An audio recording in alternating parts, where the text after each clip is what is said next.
Very good morning, guys. Warm welcome to the best lectures of FM, SM, and Audit nationwide. Yes, guys, after finishing 2 chapters, today it's the time to revise chapter number 3. This chapter is considered to be very lengthy chapter, but don't worry, people feel it's complicated. We are here to make it super easy, super fun, super interesting, and the best chapter for you. So be rest assured what you are going to get in this revision lecture. Okay, number one, okay, detailed understanding of concept. Okay, you will understand the concept wherever necessary. We will try to learn also, so this journey becomes very easy for you. Yes, guys, let's start. Risk assessment and internal control, chapter number 3 in only English. Of course, Hindi ones are already uploaded if you wish to watch. This is the only English lecture. Let's start right away. Okay, before we start, where are we doing the revision from? We are doing it from our magic book. Those of you who don't know, magic book covers entire concept in roughly 80 to 85 pages. So from this we are doing it. It's a relatively lengthier chapter, but don't worry, we will make it very easy. This is also called the base of audit. If you understand this chapter, there is a high probability you understand entire audit in the nicest way. So let's start.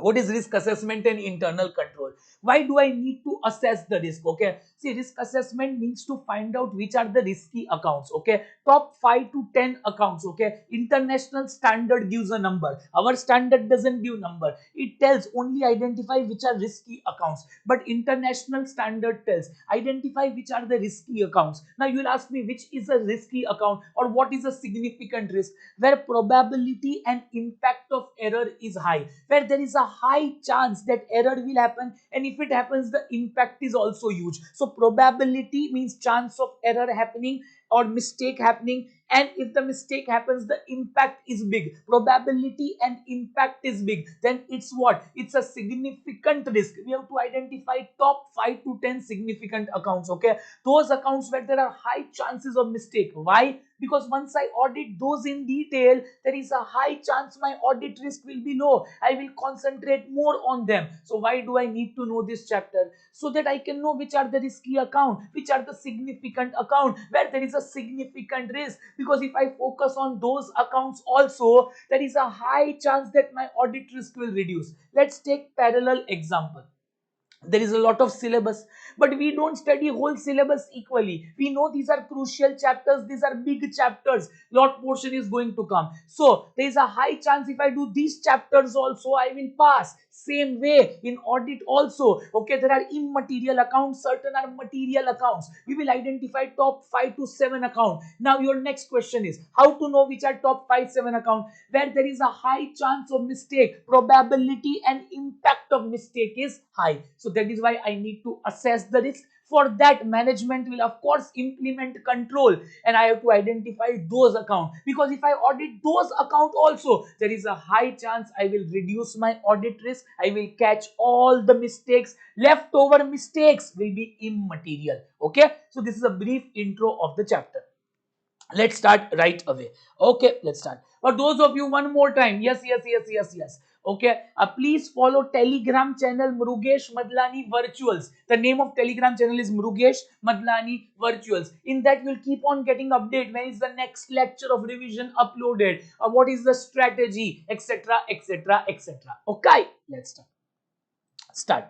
Okay, audit risk. What do you mean by audit risk? Listen very nicely, huh? Very nice chapter. It is a risk that auditor gives an inappropriate opinion when the financial statements are materially misstated. Okay, let's go very slow. Tell me, whenever there is misstatement in chapter 1, I taught you, whenever there are material misstatement, which opinion will come? If it's only material but not pervasive, qualified.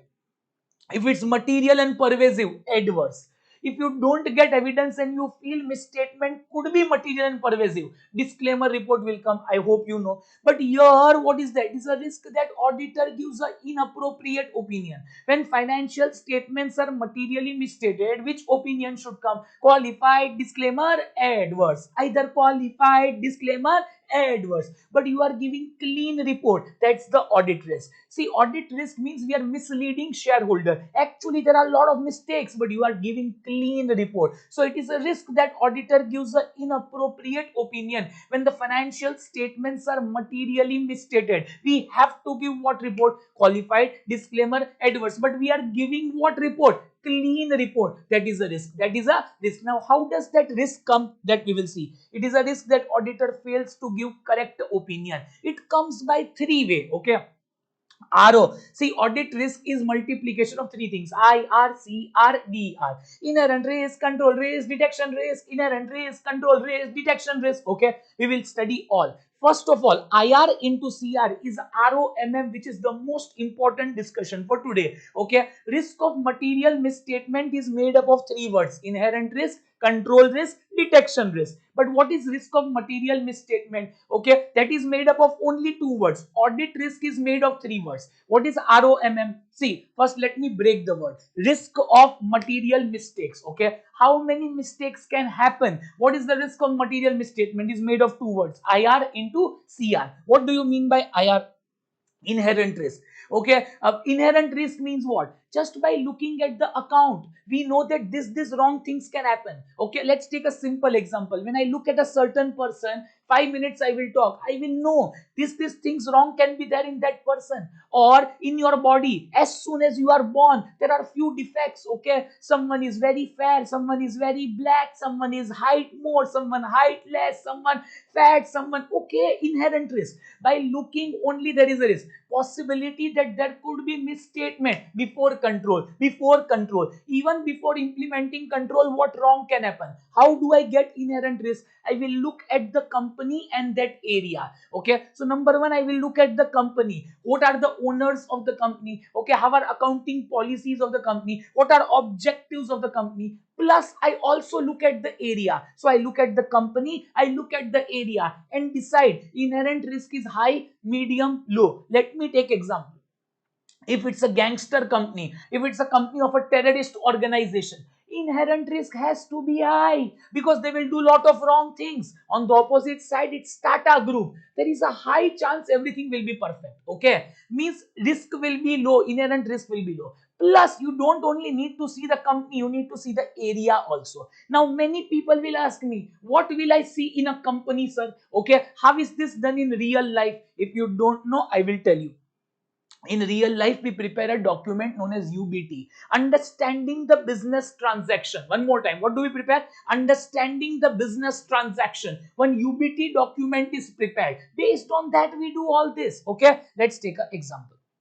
You will understand little better. See here. Whenever I do understanding of entity, inherent risk is what? What are the risks before control? What are the risks? We look at the company plus area. Now you will ask me, in company, what will I look? Number one, nature of the entity, operations, ownership and governance structure, way it is financed, way it is structured. Okay, what's the entity? Is it a standalone entity? Is it a subsidiary of a company? Is it a subsidiary formed in Mauritius just to save taxes? Okay, is it a subsidiary of Adani? Okay, complex structure is there. There are four companies below with this company is there. Inherent risk is going to be high. What's the nature of entity? Who are your owners? How did you get finance? How is the company structured? Understood? Yes. Come to second. Relevant industry, regulatory and other external factors. What's the industry? How many customer you have? If you have only one customer, high inherent risk. If that customer goes, company will go. You have to look at company. If you have only one supplier, okay, what if that supplier goes, company will go. So relevant industry, regulatory and other factor. Let's take regulatory example. You are a gaming company. Government doesn't like online gaming. Look at the taxes they are imposing. Look at GST notice. Okay, you are a casino company. Government doesn't like. Rule. You are a bank. Okay, lot of regulations are there in India. So relevant industry, regulatory and other external factors. If there are too many factors, too many laws, then auditor has to check a lot. So inherent risk will be high that one law will not be followed. There can be certain regulation which are not followed. Understood? Entity selection and application of accounting policies. Are accounting policies consistent with FRF? Okay, method of depreciation, method of inventories as per the AS or not. We just have to see. Second, entities objective and strategy and those business risks that can lead to ROMM. What are the strategies used to achieve objective? Your objectives are too much, then what will happen? You will do wrong things to achieve objective. Okay, what are the entity strategy and objectives? What strategies are used to achieve objective? If your objectives are too high, 40% growth, you will do wrong things. Inherent risk has to be high. Okay, next, measurement and review of financial performance. See, if your performance is again and again getting reviewed, okay, you are getting funding from some people, okay, and there are a lot of pressures on you to achieve a certain performance, your inherent risk has to be high. I hope you are understanding.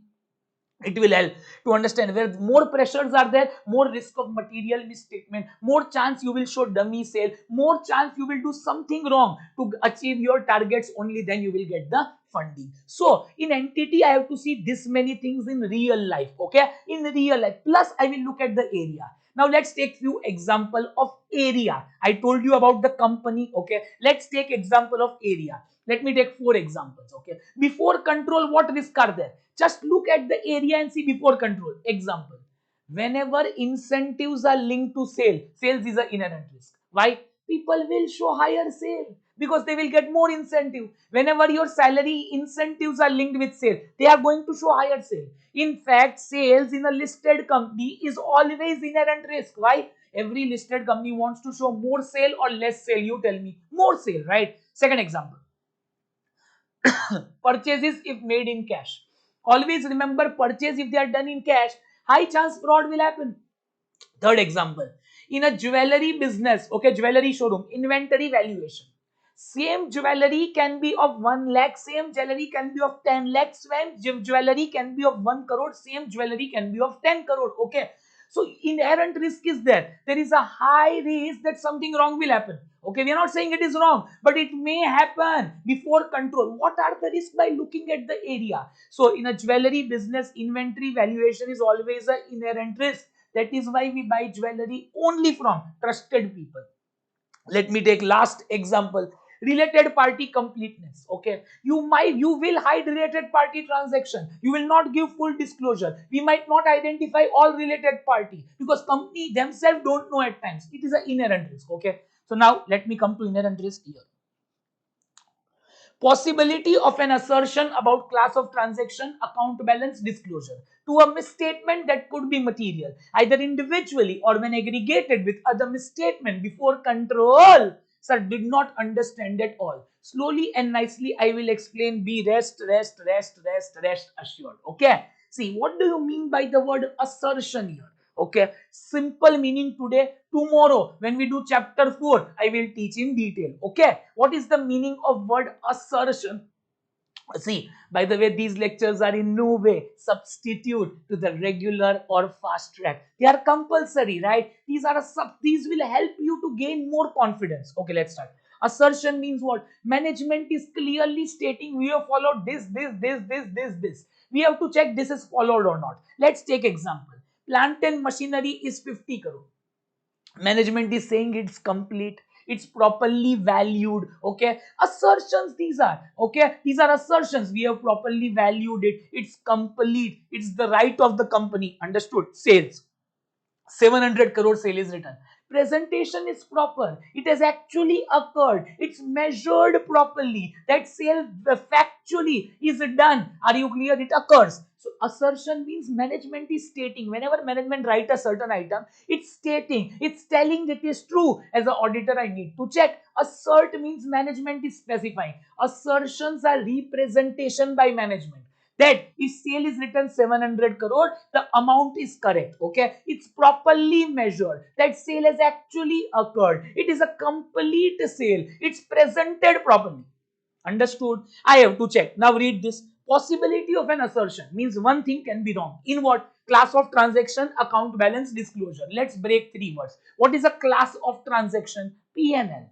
What's the account balance? Balances are in balance sheet. Disclosure are in notes to accounts. So possibility of a assertion about class of transaction, P&L. Okay, account balance, balance sheet, and disclosure, notes to accounts, to a misstatement which could be material. Either individually, sometimes individually mistake is big, or small mistake, or when aggregated with other small mistake, it could be material. Before control. Now let's take example. Class of transaction in P&L. Sales can be high. In a listed company, there is a high chance I will manipulate the sale to achieve target. If purchases are done in cash, there is a high chance fraud will happen. So while seeing IR, means you are telling IR will be calculated of every area separately. Yes. Okay, sales we can feel that inherent risk is high.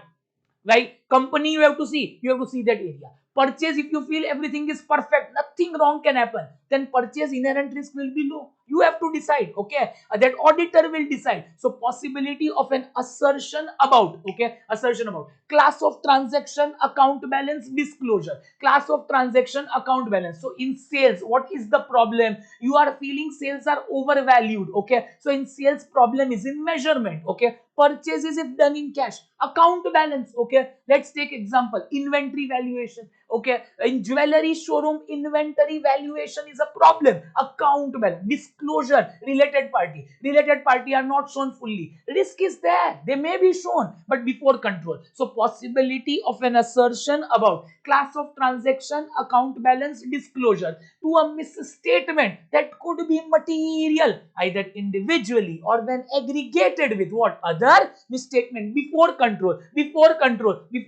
I hope you understood. In real life, how do we understand inherent risk? We have to look at the company and the area. Okay, I already told you few example. I hope you understood. If you did not understand the definition, okay, means not able to learn, highly okay. Possibility of an assertion about CAD, what's the full form? Class of transaction, account balance, disclosure to a misstatement which could be material, either individually or when aggregated with other misstatement. Before control.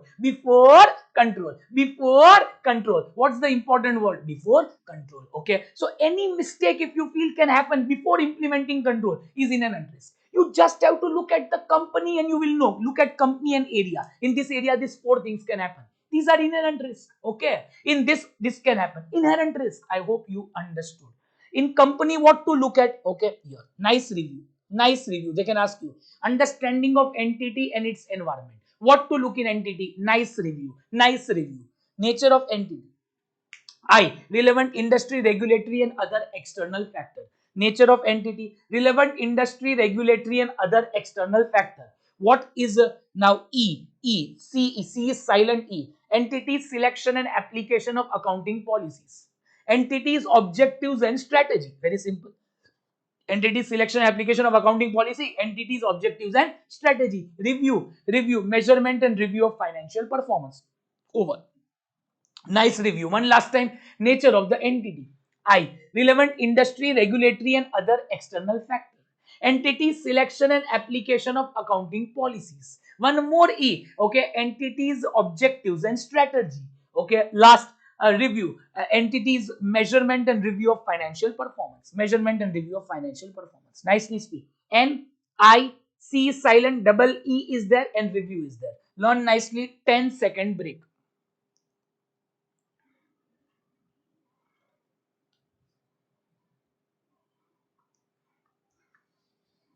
Clear?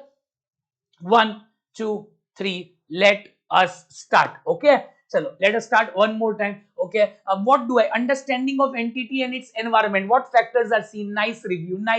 Nature of entity. Relevant industry, regulatory and other external factors. Entities, selection and application of accounting policies. Entities, objectives and strategy. Okay. And last, review. Entities, measurement and review of financial performance. One last time. Nature of the entity. I, relevant industry, regulatory and other external factor. What's E? Entities, selection and application of accounting policies. Okay, one more E. Entities, objectives and strategy. And last, entities, measurement and review of financial performance. Okay, yes sir.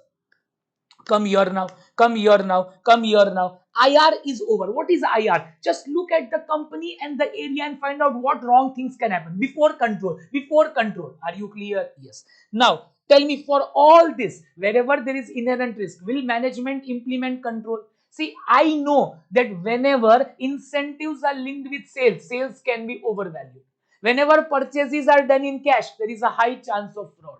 In a retail business, cash and bank is always inherent risk. One more example we found out, chalo, of balance sheet. In retail business, whenever there is a retail, cash and bank always, there is an inherent risk, something wrong will happen. Inherent risk is there. Inventory valuation, in a jewelry business, inventory valuation is always an inherent risk. Related party disclosure, always inherent risk.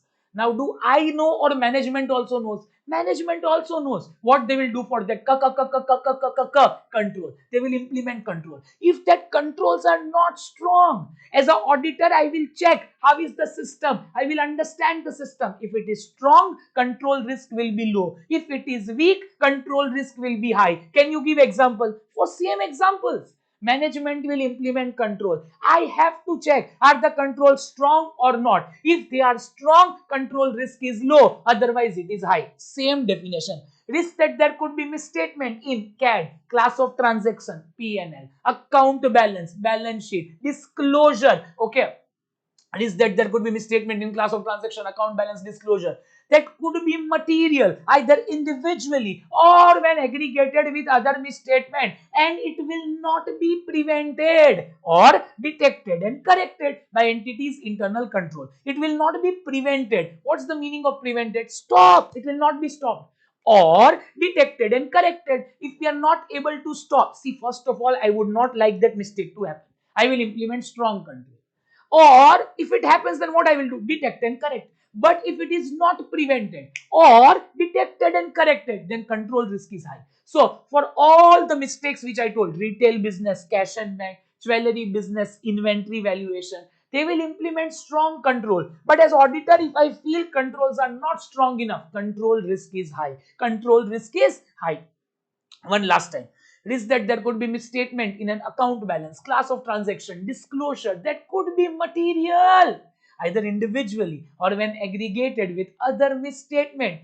Okay, and most important, it will not be prevented or detected and corrected by entities' internal control. Then my control risk will be high. How it is it done in real life? Okay, walkthrough document is prepared in all big four. I am article of big four, so I can tell what's walkthrough. Okay, walk through the transaction. Just walk through one transaction. I will check in detail. Okay, of purchase also, of sale also, and I will know whatever management is saying, are their controls strong or not. I will understand the control. Okay, I will do one transaction. Three things I will do in that transaction: understand the process, risk associated with process, related control to mitigate the risk. One more time, understand the process, risk associated with the process, related control to mitigate the risk. One last time, I will understand process, what are the risks in the process, and what are the controls to mitigate the risk. If after that I feel that controls are strong enough, I will say control risk is low, otherwise control risk is high. Now when we multiply IR and CR, we get ROMM. What is ROMM? Risk of material misstatement. What wrong can happen? Okay, if you feel there are a lot of inherent risk, okay, and controls are also not strong, okay, then ROMM will be high. Risk of material misstatement will be high.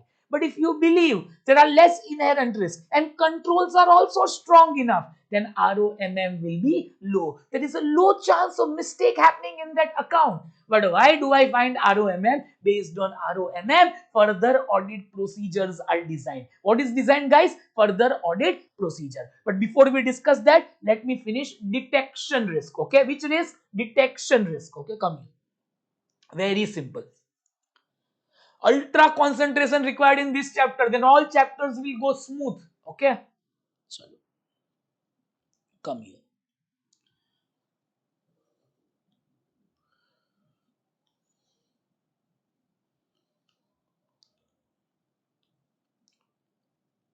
See here.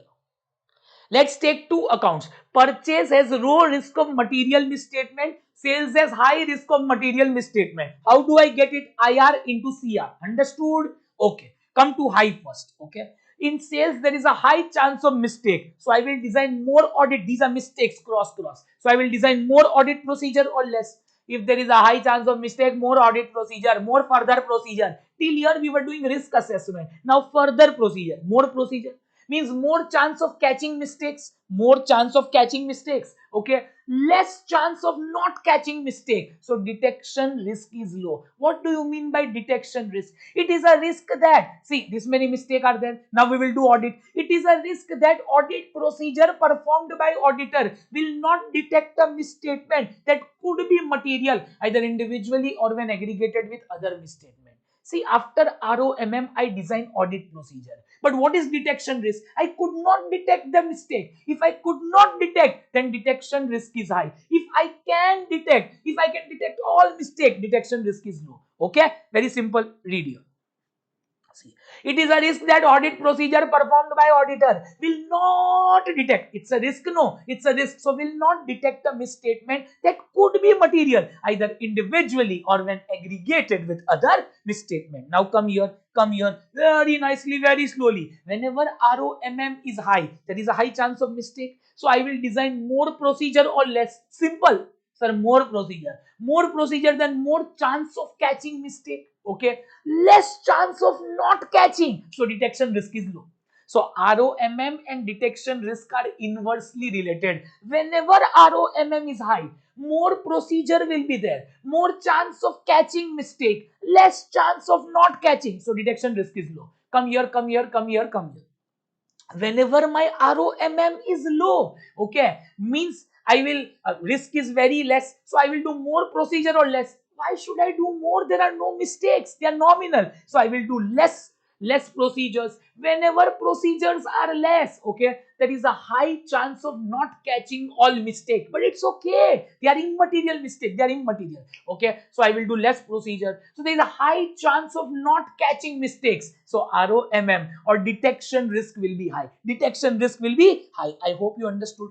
ROMM and detection risk are inversely related. 1 mark it can come. Whenever ROMM is high, okay, there is a high chance I will catch mistake. Why?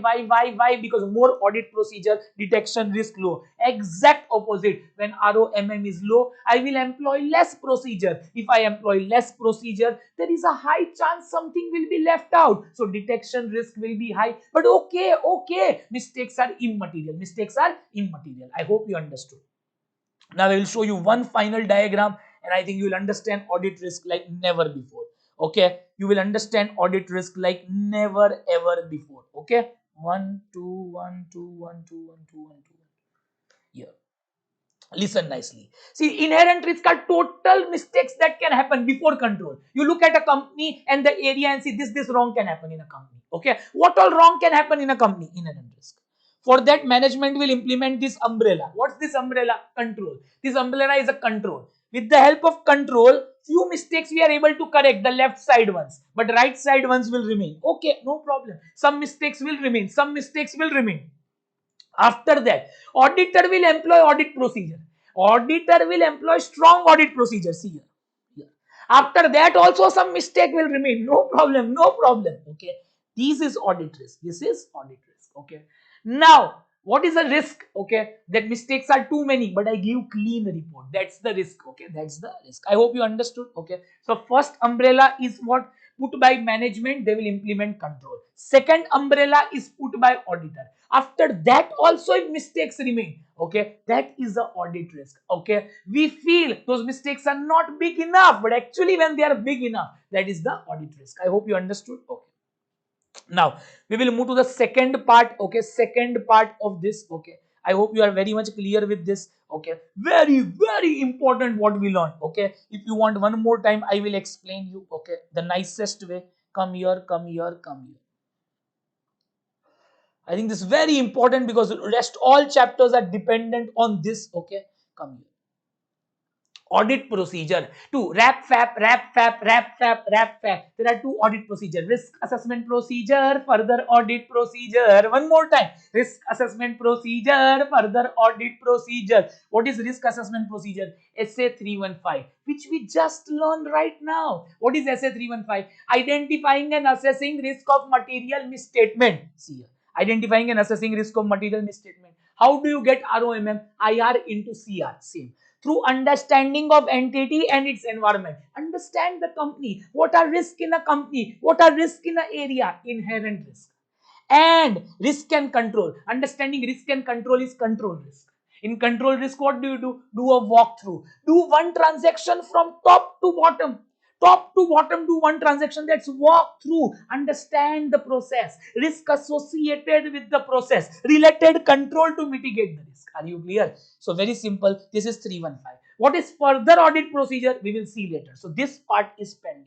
Come here last time. Risk assessment procedure means what? SA 315. Identifying and assessing risk of material misstatement through understanding of entity and its environment. That's IR. Entity and its environment is IR. Okay. Yeah.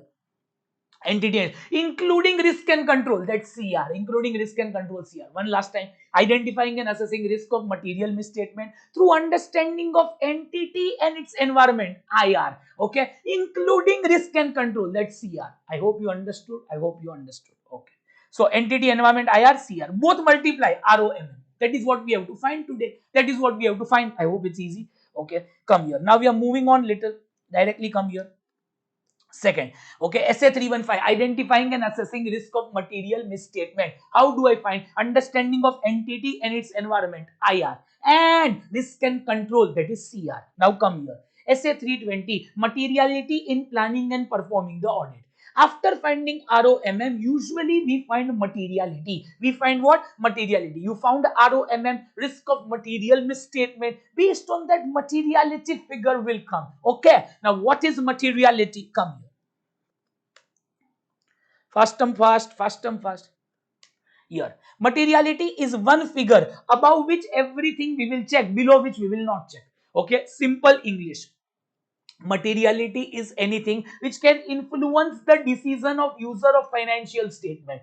Above this, we will check the things. Below this, we will not check the things. Okay. So it could be any figure. We can take materiality as it's a financial figure. We can take it as a percentage of net profit, revenue, assets, or equity. Okay, if you take net profit, these are big four rules, you don't need to remember. It should be 5 to 10. If it's revenue, 0.5 to 1, assets 0.5 to 1, equity 1 to 2. Okay, now tell me, okay, let's take usually, which should we select? Tell me, should we select net profit, revenue, assets, equity, what? That depends on a few factors. Let us do that question first. Two questions are very important here, both we will do. Come here. Okay, sir, coming. Sir, okay, coming. Where you are coming, sir? Materiality, sir. Sir, materiality. Okay. Yeah.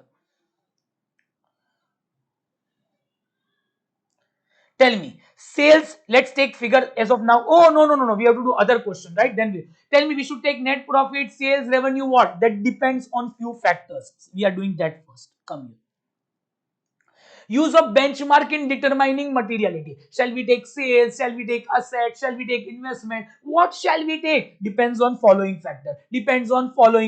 Can we start? Why not? Okay. Use of benchmark in determining materiality. Okay. Number one, volatility of the benchmark. Never take that figure which keeps on changing. Okay. Example, profit is minus, then it becomes plus, then it becomes what? 200 crore, then it becomes again 10 crore. Don't take profit. We have to take the figure which is little stable. They are not telling what to take, but take that figure which is stable. Which is the best benchmark? Shall you use a percentage of assets? Shall you use a percentage of revenue? Shall you use a percentage of investment? What to use? Okay, volatility of the benchmark. Second, it should be element of the financial statement. Okay, you can take it as a percentage of sale, take as a percentage of profit before tax. You can take assets also. You can take equity also, element of the financial statement. Third, entity's ownership structure and way it is financed. Okay, if there is too much debt, then don't take profit.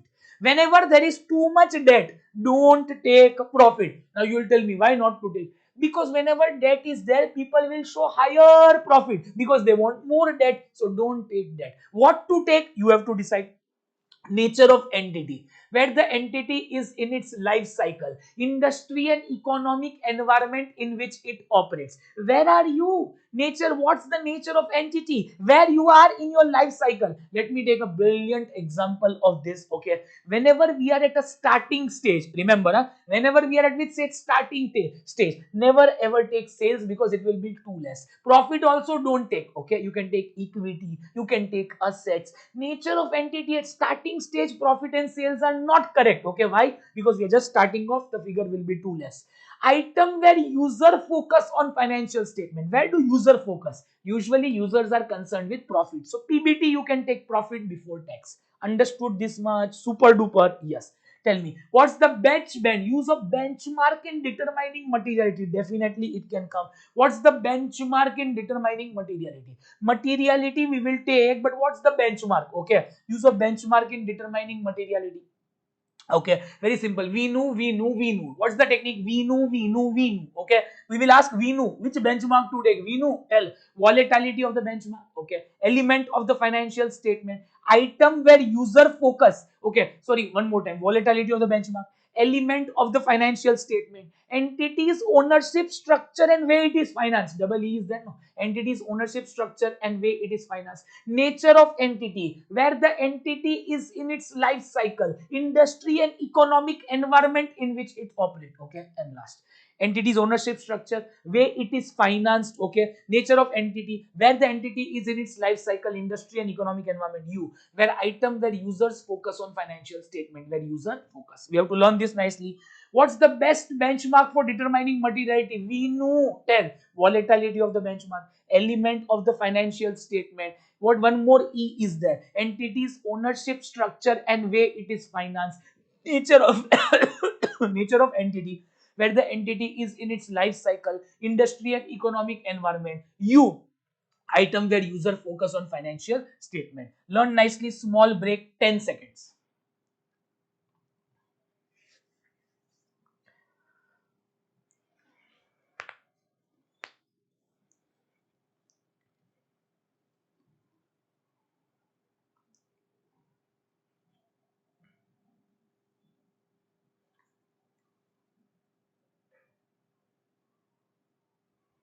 Done. Chalo, fast. Use of benchmark in determining materiality. Which should be the best benchmark? Shall we take sales, assets, equity? We know volatility of the benchmark. Element of the financial statement. One more E is there. Okay, entities ownership structure and way it is financed. Okay, nature of entity, where entity is in its life cycle, industry and economic environment. U, item where user focus on the financial statement. Clear? Yes, sir. Next. Okay, now come here. Now we will understand which shall we take. Depends on company. I hope you got the answer. Depends on company. My one brilliant thing is that net revenue they have told 0.5 to 1, but profit they told 5 to 10. Why such deviation? They can take revenue also 5 to 10 only. Why? Okay, revenue they have told 0.5 to 1, net profit 5 to 10. Why such a deviation? Please tell. Oh, don't know, sir. I will tell you. Revenue figure is always higher. Remember, take on Kelsey. Revenue is 1,000 crore. Okay, let's assume 1,000 crore, 1% is how much? 10 crore. 1,000 into 1 upon 100, 10 crore. But net profit will not be 1,000, it will be 100 crore only. Why? After expense, no, it is. So take 10% now. 5 to 10. Okay. So 1,000 crore, 10%. Again, it's 10 crore. In both, answer is coming the same. I hope you are able to understand. One more time. See, revenue figure is always higher. So take 1% of 1,000 crore is how much? 1% of 1,000 crore is 10 crore. Okay. Now. Profit is how much out of 1,000? 100 crore. Okay. Because after expense it is. Now 100 crore take 10%. Oh, 10, both same. Understood. Profit figure low. So they to adjust, they have taken 10% and this. Yes, understood. But one last doubt, sir. Shall we take 0.5 or 1? Shall we take net profit if we take 5 or 10? What a doubt you are asking. Come here. That depends on ROMM. which area, okay, you are taking, what is the ROMM of the company, or you can take area wise also separate, okay. But generally materiality as a company is calculated once, and then area wise is also calculated. Area wise, if we calculate for current asset, current liability, that I will tell you. Usually materiality as a whole is a percentage of either sales, PBT, anything. But shall I take 0.5 or 1? If I am taking sales, 0.5 or 1, depends. If ROMM is low, means there is low chance of mistakes in the company. Company is good. Their IR and CR is low, means there are less mistakes. Then you can take materiality higher. Okay. Okay. Or we can take materiality higher. Let's assume 1000 crore, 1%. Here I will take 10 crore. Above 10 crore we will check, below 10 crore we will not check. I hope you understood. I hope you understood. I hope you understood. Fully super duper understood. Okay, don't worry, sir. I understood. This is 10 crore. Okay, so we see ROMM is low, means I have taken materiality 0.5 to 1. I have taken here 1 crore. Why? Mistakes are not there. These many mistakes are there, immaterial. Okay. Now, but here, there are a lot of mistakes. ROMM very high. Okay, here I cannot take 10 crore. If I take here, this many mistakes will be left over. So tell me, what should I take? I should take 0.5. 0.5 is what? 5 crore. So this all I can correct. This all I can correct. Still mistakes will remain. Still mistake will remain. But these are immaterial. These are immaterial. I hope you understood. So whenever ROMM and materiality are inversely related, whenever ROMM is high, materiality should be low. So we can catch all the mistake. Whenever ROMM is high, materiality should be low. Okay. But whenever ROMM is low, means there are no mistakes only. Mistakes are immaterial. Then I will take higher amount. Why to waste time? Why to waste time? I hope you understood. So ROMM and materiality are inversely related. 0.5 shall we take or 1? Depends. Depends on ROMM. Okay. Come here now. Come here now. Amount even lesser than materiality can influence the decision of the user. Now you will tell me one brilliant question. Sir, below materiality to nothing I will check. No, who told? You only told above materiality we will check. But in 3 cases, even below materiality you have to check. Oh, nice. Amount even below materiality can influence the decision of user of financial statement. What are those 3 cases, sir? Okay. Number 1, law, regulation or FRF requires measurement or disclosure of certain item. Law has told, regulation has told, financial reporting framework has told. Then we need to show. Example, caro and fraud. Fraud is of 1 rupee, 10 rupee, 1000 rupee. You need to show. That time materiality will not be valid. Okay, because fraud is a fraud. Caro has told you need to do statutory compliance. You have not paid to government 10 rupees or 100. You need to show separately. That time no materiality. Law, regulation or FRF requires measurement or disclosure of certain items. E, where attention is focused on particular aspect of entity's business. See, if user wants to see a particular business, you have to show. For Paytm Payments Bank. Okay, it's a very important critical component. Though it's immaterial, show because user want to see. Where attention is focused on particular aspect of entity's business. For Paytm Bank. Third, Geo Finance. Geo Finance is immaterial, but user wants to see. So, show. Then we need to audit. Okay. Key disclosures in specific industry. For every industry, there are few disclosures. Let's take example. For pharma company, it is R&D. For every pharma company, research and development is a key disclosure. They need to show research and development. Every pharma company in the world needs to show R&D. What is R&D? Research and development. Very simple. Shall I explain or understood? Fully understood, sir. Key disclosures for specific industry. For a pharma company, research and development is an important thing. They need to show separately. So we need to audit it. Okay. For insurance company, separate disclosures. Okay. A banking can be separate. Okay. So amount even lesser than materiality we need to show only in 3 cases. LED, where law, regulation or FRF requires measurement or disclosure of certain item. Where attention is focused on E, particular aspect of entity's business. D, key disclosures for specific industry. Key disclosures for specific industry. Learn nicely. Law, regulation, FRF. Attention is focused on particular aspect of entity's business. Key disclosures for a specific industry. Learn nicely. Your time starts now.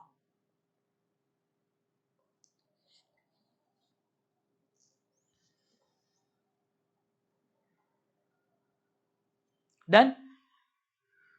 Break 5 seconds. Done. Amount even lesser than materiality could influence the economic decision of user. LED, where law, regulation or FRF requires measurement or disclosure of certain item. E, where attention is focused on particular aspect of entity's business. D, key disclosures for a specific industry. I hope you are clear. Yes. Come here.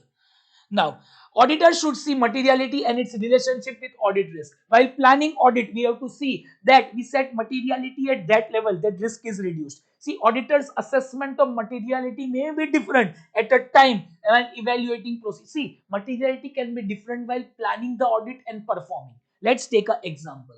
At the time of planning, you thought, okay, I will keep materiality this much. Why? We usually start audit not in March end. We start in Feb only, because in Feb we need to know ROMM of all areas. So what I will do, sales figure I want to take, sales 0.5 to 1%.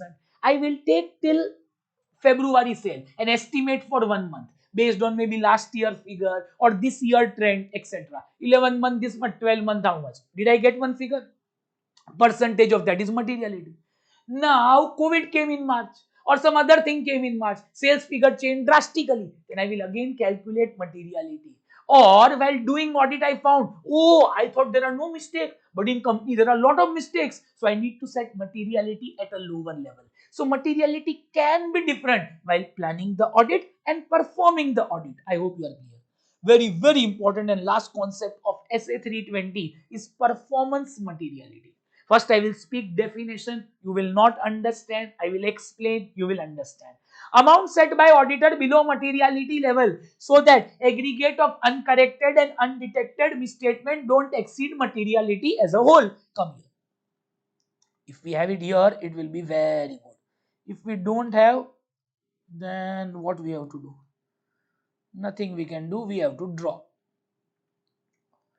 Chalo, no problem. Come here. Okay. Now, let's assume this is low to high. This is one account, low to high. I hope you understood. Now here 1 lakh is what? This is materiality.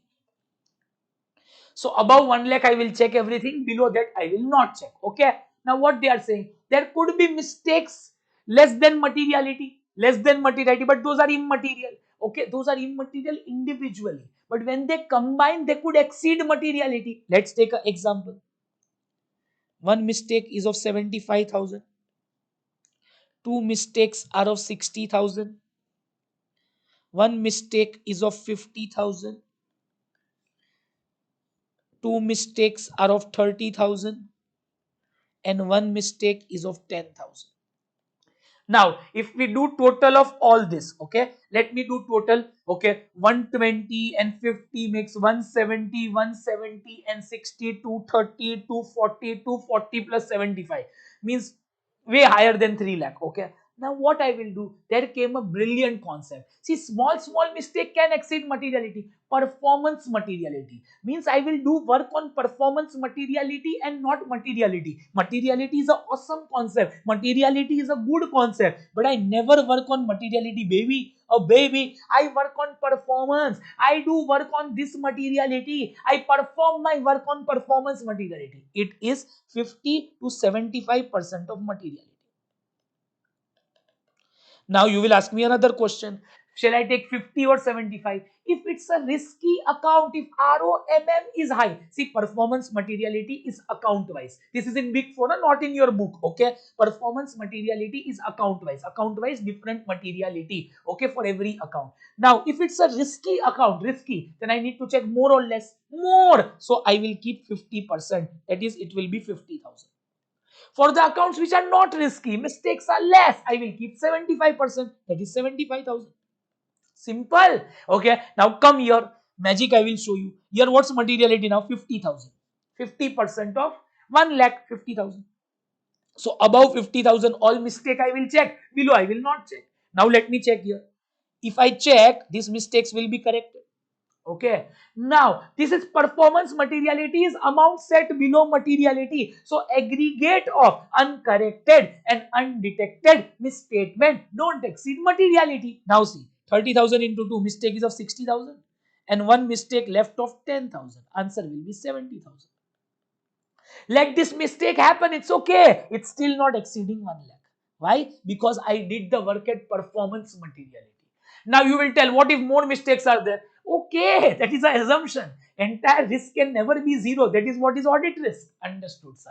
So what is performance materiality? Amount set below materiality. So aggregate of uncorrected and undetected misstatement don't exceed materiality level. Over. Tell me, if my materiality will change, will performance materiality change? Yes, because it's percentage of materiality, and my nature, timing and extent of audit procedure will also change. Now you will tell me why audit procedure will change.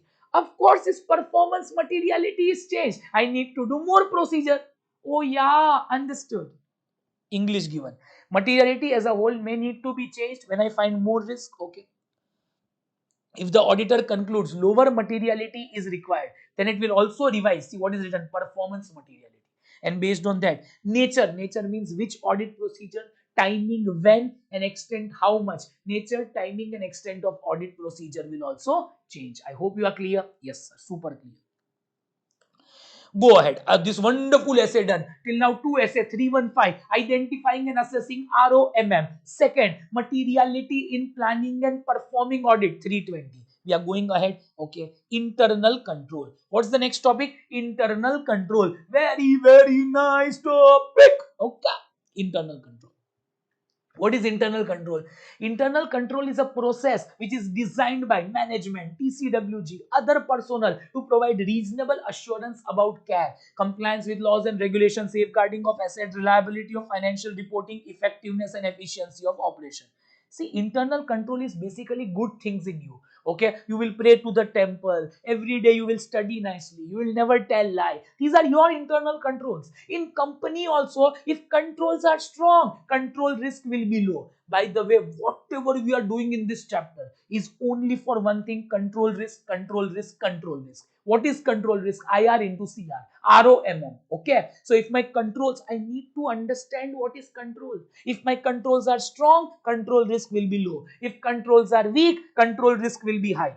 Okay. As per SA 315, internal control is a process which is designed, implemented, maintained. First of all, control is designed, then it's implemented, then it's maintained. Internal control is a process which is designed, implemented, maintained. One more time, designed, implemented, maintained. Who will do this? Management, TCWG and other personnel to provide reasonable assurance about achievement of objective with regard to care. Let me take an example. Okay, internal control is a process, means the way you are, you will study nicely, you will never tell lie. Okay, you will respect your elders. It's a process which is designed by TCWG. Who is TCWG? Who are above management. See, the board of directors, the non-executive director who give direction to the management, who give overall financial reporting process. See, Ratan Tata, his board of directors, his other directors, non-executive directors who give direction to Tata company, who decide the vision, mission, goal.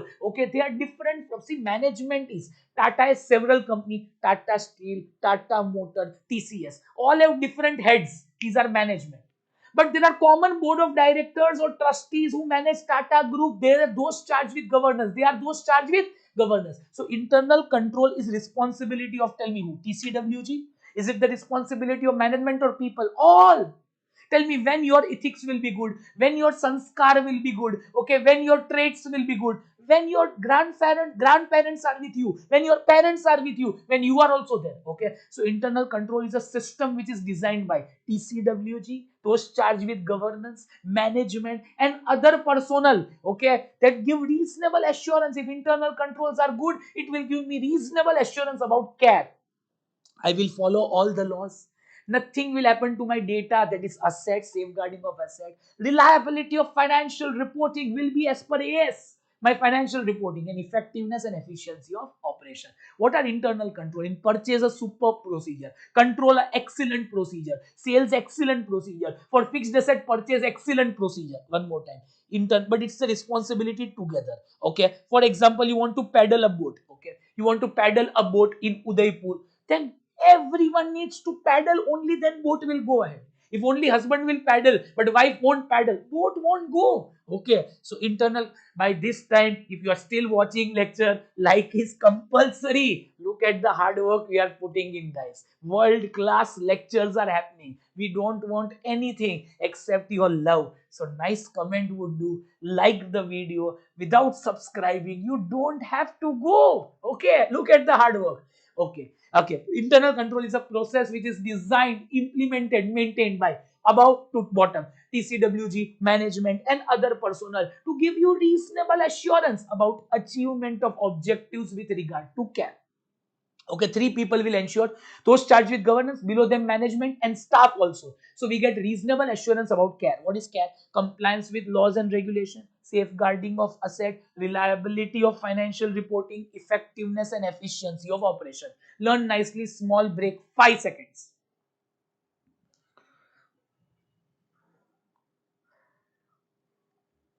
Done? Okay. Internal control is a process which is designed, implemented, maintained by TCWG, management and other personnel to give you reasonable assurance about achievement of objectives with regard to care, compliance with laws and regulation, safeguarding of asset, reliability of financial reporting, effectiveness and efficiency of operation. Come here. Now, what are objectives of control? Number one objective: transactions are done as per general or specific authorization. Okay, what's general? All the invoices should be signed by department head. If you are in purchase department, purchase head. If you are in sales department, maybe sales head. All the expenses will be signed by department head. Okay, general. Second, so specific authorization. All expense above 5 lakh will also be signed by CFO. Okay, so that's a control. Transactions are done as per general or specific authorization. Point number two: if internal controls are there, transactions are recorded under correct amount, correct account, correct head. See here, correct amount, correct account, correct period, transaction is recorded if controls are strong. Third, assets are safeguarded from unauthorized access, use, disposition. No one will use computer of others if strong password are there. Unauthorized access. Use, car is of company but used by director's wife. How dare? Okay, but controls are strong, no one can use. Disposition: you are selling a company's asset to another director's company wherein director has majority stake at a discount. You are selling the main asset to another company where director has a higher stake. You are misusing the company's money. Assets are safeguarded from unauthorized access, use, disposition. Last point: recorded assets are compared with actual asset at regular interval and action is taken about differences. Means you will do physical verification at regular interval if control is strong. Recorded assets are compared with existing, means as per physical verification, and whatever is the action is taken about difference. Simple. Read nicely. Four points. Very simple. What are four objectives of control? Transactions are done as per general or specific authorization. All transactions are recorded with correct amount, correct account, correct period. Assets are safeguarded from unauthorized access, use or disposition. Recorded assets are compared with actual asset at regular interval. Action is taken about differences. Okay. Learn nicely. Your time starts now. Break 10 seconds.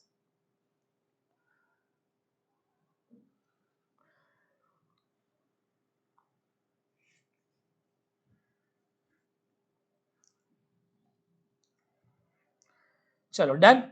What are objectives of internal control? Transactions are done as per general or specific authorization. All transactions are recorded with correct amount, correct account, correct period. Okay. Third, assets are safeguarded from unauthorized access, use, disposition. Recorded assets are compared with actual asset at regular interval. Action is taken about differences. Come here now. Now we have to study 4 questions back to back. After that, one major part of chapter will get over. It's a lengthier chapter. Okay. After that, IT chapter was there earlier. That will start. It's part of this chapter only now. Okay. 4 things we have to study. Listen nicely. Nature and characteristics of control. Out of that, which control are relevant for audit? Whichever are relevant, I will understand nature and extent of understanding of those control and components of internal control. 4 parts. One more time. General nature and characteristic of control. Then find out which controls. All controls are not relevant for us. Which are relevant for auditor. I am only concerned with those relevant for auditor. Second, nature and extent of understanding the control relevant to audit. Third, fourth, components of internal control. We'll finish in 30-40 minutes entire this portion. Listen nicely. After that, very easy. Come here. Nature of internal control. Why do we need internal control? What's the purpose? Internal controls are designed, implemented, maintained to achieve objective with regard to care, compliance with laws and regulations. Same point, copy paste. Why do we need internal control? Compliance with laws and regulations, safeguarding of asset, reliability of financial reporting, effectiveness and efficiency of operation. Come here. What are limitations of internal control? Human judgment in decision making. See, internal controls are good, that approval will be there. But what if the expense is wrongly approved? Okay, example, you went to Domino's, 100 rupees bill came, you did 1000 rupees. Your boss approved it because you never do wrong, but one fine day you did and he approved also. Limitations in internal control. Okay, human judgment can be faulty. Sometimes wrong expense are approved thinking everything is perfect. There was a mistake but you couldn't find, only samples were correct but you couldn't find. Human judgment in decision making. Second, judgment by management. Many times management takes a decision, this much control we will implement, this much risk is immaterial, let it happen. Let's take an example. In a super mall, little bit of pilferage is happening. Pilferage means small theft. So the owner is thinking, why to do control for this? They are taking little portion only, biscuit, etc. Let them take. But one day they can take a TV also. Okay. So management assumes nature and extent of risk. It assumes and control. But when risk becomes too much, that is what? Internal control limitation. Judgment by management became wrong. We assume this much theft will be there. But someday theft can be big also. Third, lack of understanding purpose of control. Whoever is exercising control, he doesn't know the real purpose of control. Example, we tell you keep on studying, keep on studying. CA is a course which will change your life, and it will really change. But the day you understand the purpose of CA, that it is 40 years of freedom, 5 years you have to study, and 50 long years of happiness is going to come. The day you understand, you don't need anyone, you will still pass. But you don't understand, you are like, studying is difficult. Everything in life which is extraordinary is difficult. Only thing better in life is to roam around and do nothing in life. Okay, always remember, all the things which give you money are difficult, all the things which are time pass are very easy. So you have to decide, okay, when you want to struggle, whether you want to struggle right now or you want to struggle after 5 years, then whole life you have to find a job. But if you pass right now, life is awesome. So many times we don't understand purpose of control. Okay, then controls are not proper. Let's take an example. Okay, for example, there is a security guard who will check the bills. Okay, outside a mall, if you come, he will check every bill is proper, bill is proper. He doesn't understand the purpose why company is doing all this. One fine day, what will happen? Big theft will happen. Company will close down, his job will go. That time he will understand, had I checked the bills every time, today such situation won't be there. We don't understand purpose of control. Third, limitation in case of small entity. In case of small entity, there is no segregation of duty. Okay, there are not maker checker. What is segregation of duty? Work of one person is reviewed by another. But in limitations, in small entity, owner is only there. He will exercise everything. So that's a limitation. Fraud can happen. Owner will not be able to see everything nicely. And we cannot appoint more people also. Why? Because limited budget. Third, internal control can give you reasonable assurance. How much ever control you will implement, never ever 100% assurance you will get. In mall, so much security is there, still COVID happened, covid burst happened. Okay, in airport, so many things they check, still flight explosion happens. Okay, flight blast happens. It does happen. Internal control can give you reasonable assurance. Collusion among people, two or more people coming together and doing a fraud. You designed a brilliant system. Okay, there will be one person who will raise the quotation, second one will approve the quotation, third one will do journal entry, fourth one will do payment. So all purchases are proper. Number one will invite quotation, second one will finalize the quotation, third one will do accounting entry, fourth one will do payment. Now what if all these four come together? What they say, all will get 10%. If you approve this vendor, we will get 10%. But the quotation person says, I will approve that vendor which has cheapest quote. He's like, no problem. There is one vendor, my friend, he will only submit 5 quotes. You don't take quote from anyone. So he submits all 5 quotes. You will approve the lowest one. Okay. Accounting person will pass entry. Payment will do payment. Collusion. All are doing fraud. Are you clear? And who is at loss? Company, the shareholder. Collusion. Control can be misused when two or more people come together and misuse the control. So now, what are limitations of small entity? Okay. So the limitations of internal control. Very simple. Judgment in LIC. What's the technique? Judgment in LIC. Human judgment in decision making, judgment by management. Human judgment in decision making, judgment by management. Human judgment in decision making, judgment by management. Clear till here? Okay. Limitation in case of small entity. Limitation in case of small entity. Lack of understanding purpose of control. Lack of understanding purpose of control. One more time. Okay. Judgment 2. Human judgment in decision making, judgment by management. Human judgment in decision making, judgment by management. Lack of understanding purpose of control. Limitation in case of small entity. Remember, 2 judgment, 2L. 2 judgment, 2L. One more time. Human judgment in decision making, judgment by management. Human judgment in decision making, judgment by management. Lack of understanding purpose of control. Limitation in case of small entity. Lack of understanding purpose of control. Limitation in case of small entity. I. Internal control can only give you reasonable assurance. Collusion among people. One last time. Human judgment in decision making, judgment by management. Okay. L is judgment in L. Lack of understanding purpose of control. Limitation in case of small entity. 2L. I. Internal control can give you reasonable assurance. Collusion among people. Break 8 seconds.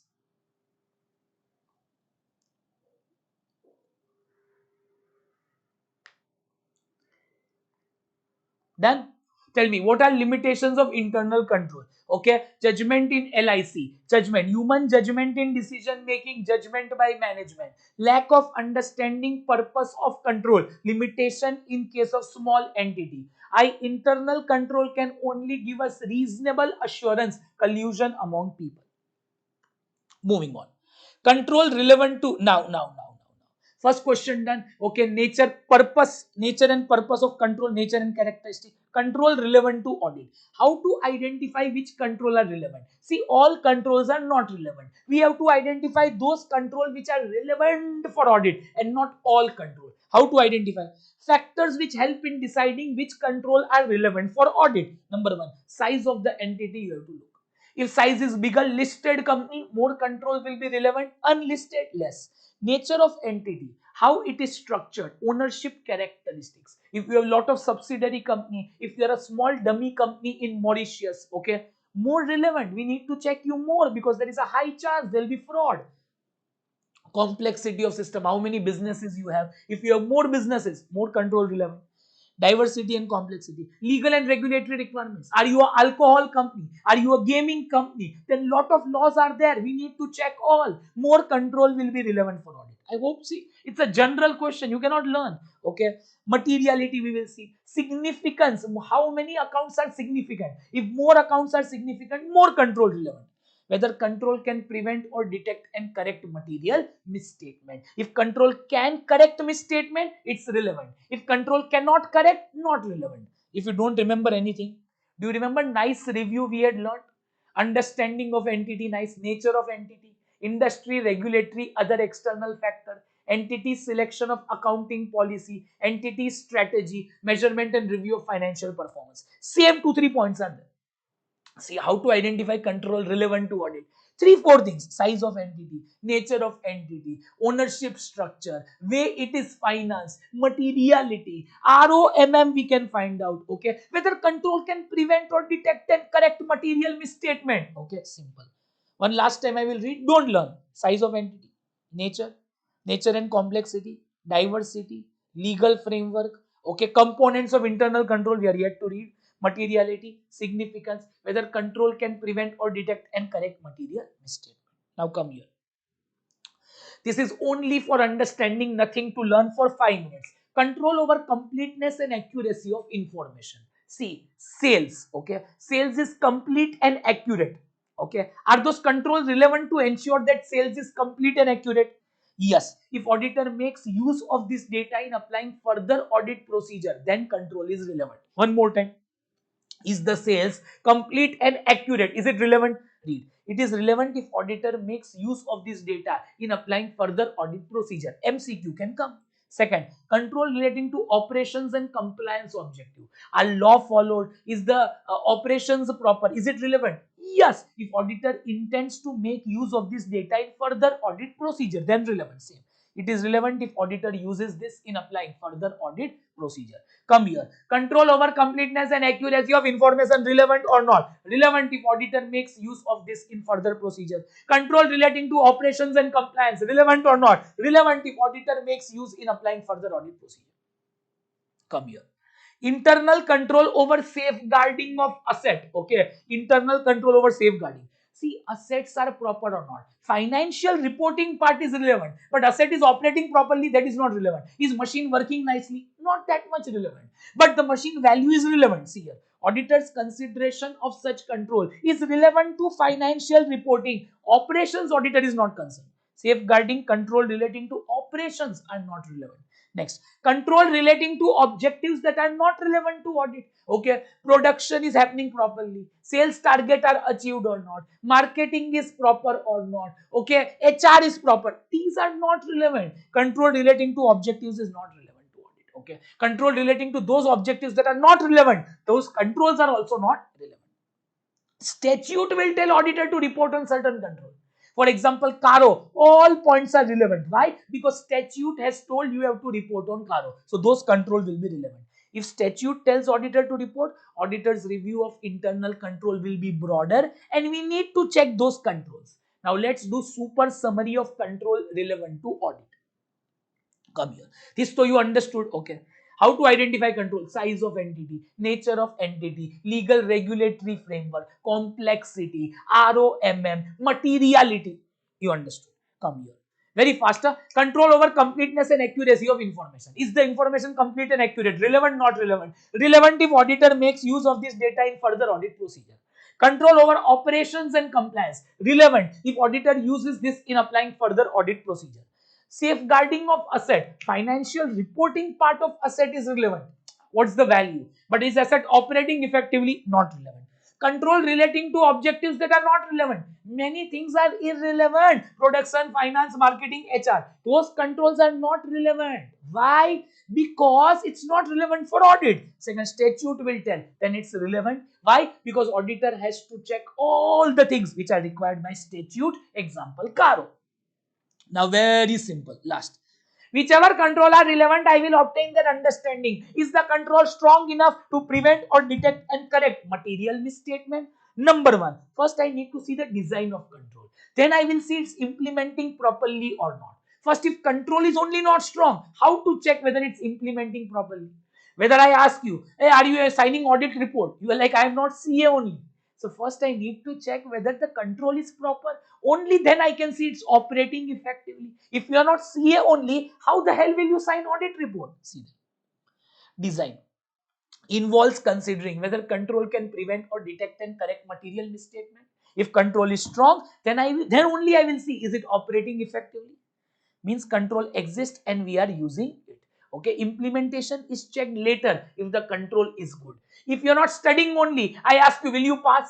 First you have to study. Okay, design of control is strong. Only then I will see whether it's implemented properly or not. Your dad will ask, did you pass? You're like, I did not give exam only. Control, the design is proper. Then only I will see implementation is proper or not. Example, dad, why are you not flying the plane?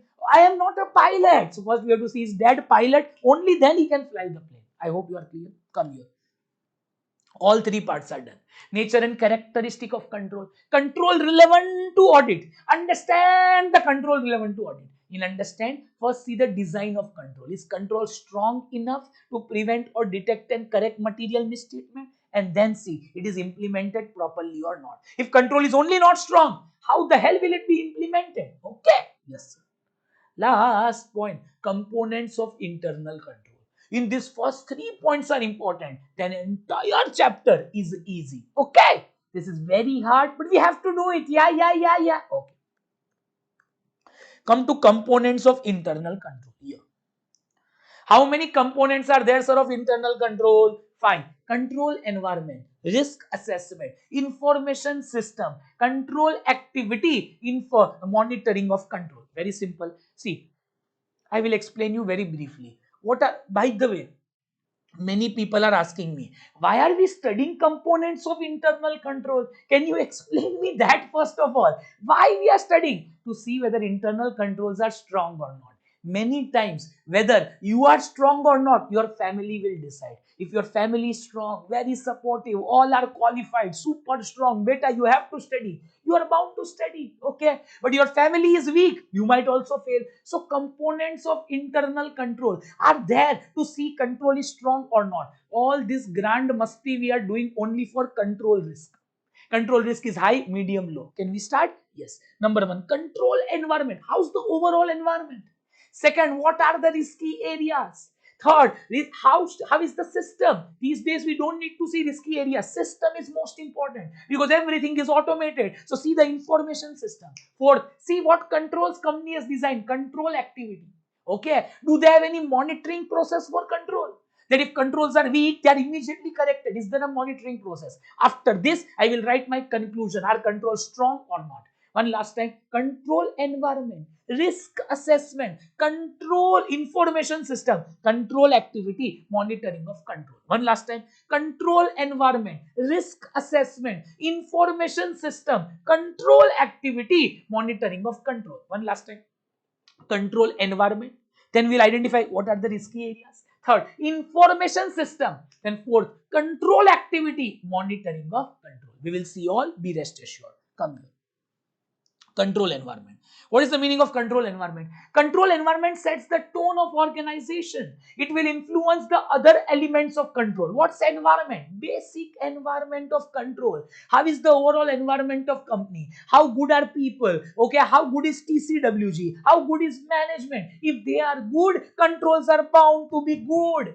Children are nothing but reflection of parents. What are your family value? What are your parents? What are your upbringing? What is your neighbor? What is your society? Will decide whether your control will be good or not. Okay, so control environment. What are elements of control environment? Number one, participation by TCWG.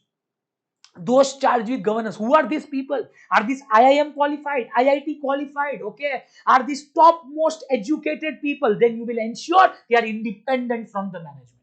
Is TCWG also together? Management is doing the fraud. You tell to those charged with governance. Tata G in Tata Motors, this fraud is there. Ignore all this, so keeps happening. Try to understand in business, it is necessary. You understood? Oh my God, controls are third class. TCWG, only the name is those charged with governance. They are actually not doing anything. They are together with management. Both are doing fraud together. So we have to see whether TCWG is good. What's their experience? What's their stature? Are these qualified people? How they act on information they receive? Clear? Second, HR policies and procedure. What are the policies for recruitment, orientation, training, updation?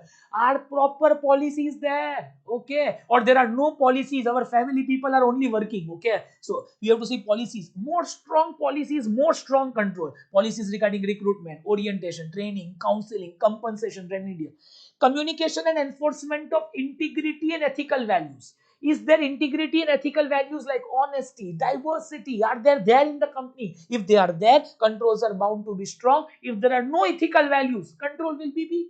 Will influence the administration and monitoring of control. Commitment to competence. Management consideration of how competence level for particular job is translated into skill and knowledge.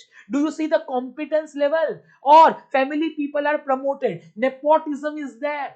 Who is becoming the next manager? Is he the owner's son only, or is he the capable person? Okay, how competence level are seen for particular jobs, or do we tend to promote family only? If we tend to promote family, control will be weak.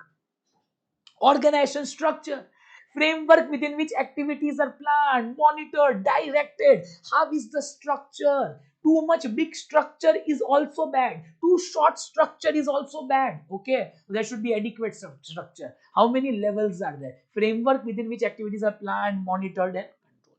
What's the management philosophy and operating style? Okay, how management takes the risk, what's their attitude towards financial reporting, what's their approach towards taking business risk. You tell management this sales should come in next year. Okay, why have you recognized in this year? Sir, shut up first of all. You are just an auditor. Okay, you are not able to do anything in life. That is why you did CA course. Okay, don't tell us sales is much more difficult. When do we recognize it's our headache? Understand, controls are maha third class. He doesn't understand only what is control in life. Okay, so he is different person. He is taking too much risk, which is very bad for controls. Okay, management approach towards risk, approach towards financial reporting, accounting function. Last, assignment of authority and responsibility. How authority and responsibility are given? You have to see how reporting relationships are established. How authority and responsibility, is it given based on merit or is it given based on just generations? Okay, how authority and responsibility are given. Clear? Okay, let's learn nicely. What are elements of control environment? 1, 2, 3, 4. Get on the dance floor. What are elements of control environment? PC, comma, PC, comma, PC, comma, PC, comma. Participation by TCWG, HR policies and practices. Double P learn. Participation by TCWG, HR policies and practices. Participation by TCWG, HR policies and practices. One more time. Participation by TCWG, HR policies and practices. Clear? Learn nicely.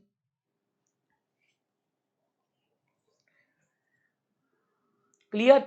Participation by TCWG, HR policies and practices. Double C. Communication and enforcement of integrity and ethical value. Commitment to competence. PC, PC. So this is double P and one C. Participation by TCWG, HR policies and practices. Communication and enforcement of integrity and ethical values. Clear?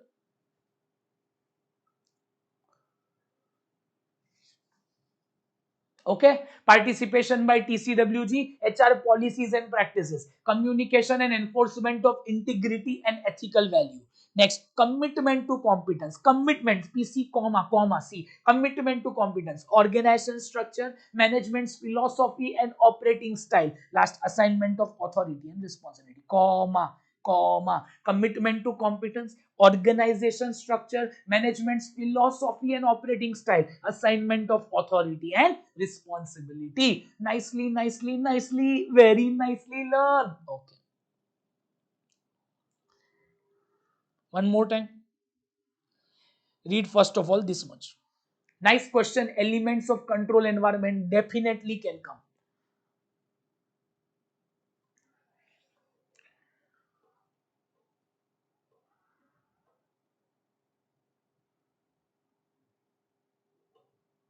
Done? 1, 2, 3, start. Participation by TCWG, HR policies and practices. Commitment. Okay, participation by TCWG, HR policies and practices. Communication and enforcement of integrity and ethical value. Commitment to competence. Organization structure. Organization structure. Management philosophy and operating style. Assignment of authority and responsibility. One last time shall we speak? Okay, what are elements of control environment? PC, comma, PC, comma, participation by TCWG, HR policies and practices. One more C, commitment to competence, commitment to competence, communication and enforcement of integrity and ethical value. O, organization structure, management philosophy and operating style, assignment of authority and responsibility. Learn nicely. One last time. Small break, 10 seconds. Comma. Learn comma now.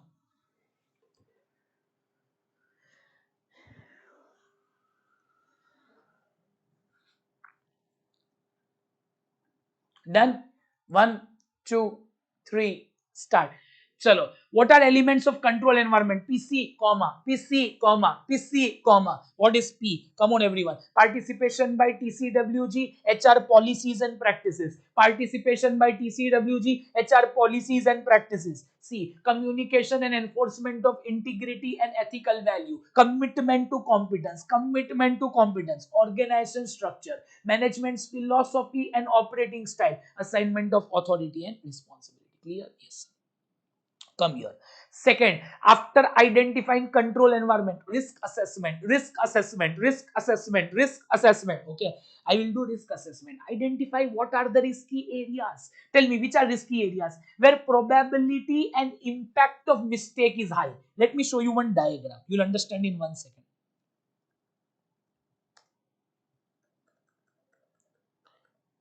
See here.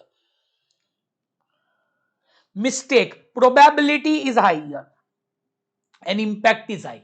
Probability is high, impact is high. So I am not concerned with low level risk, medium. I am concerned with critical risk. How to identify risk assessment? Identify those areas which are very risky. Top 5 to 7 areas. Because if I check these areas also, my risk will drastically reduce. Critical risk. Okay? Read. Very simple, in 2 minutes over.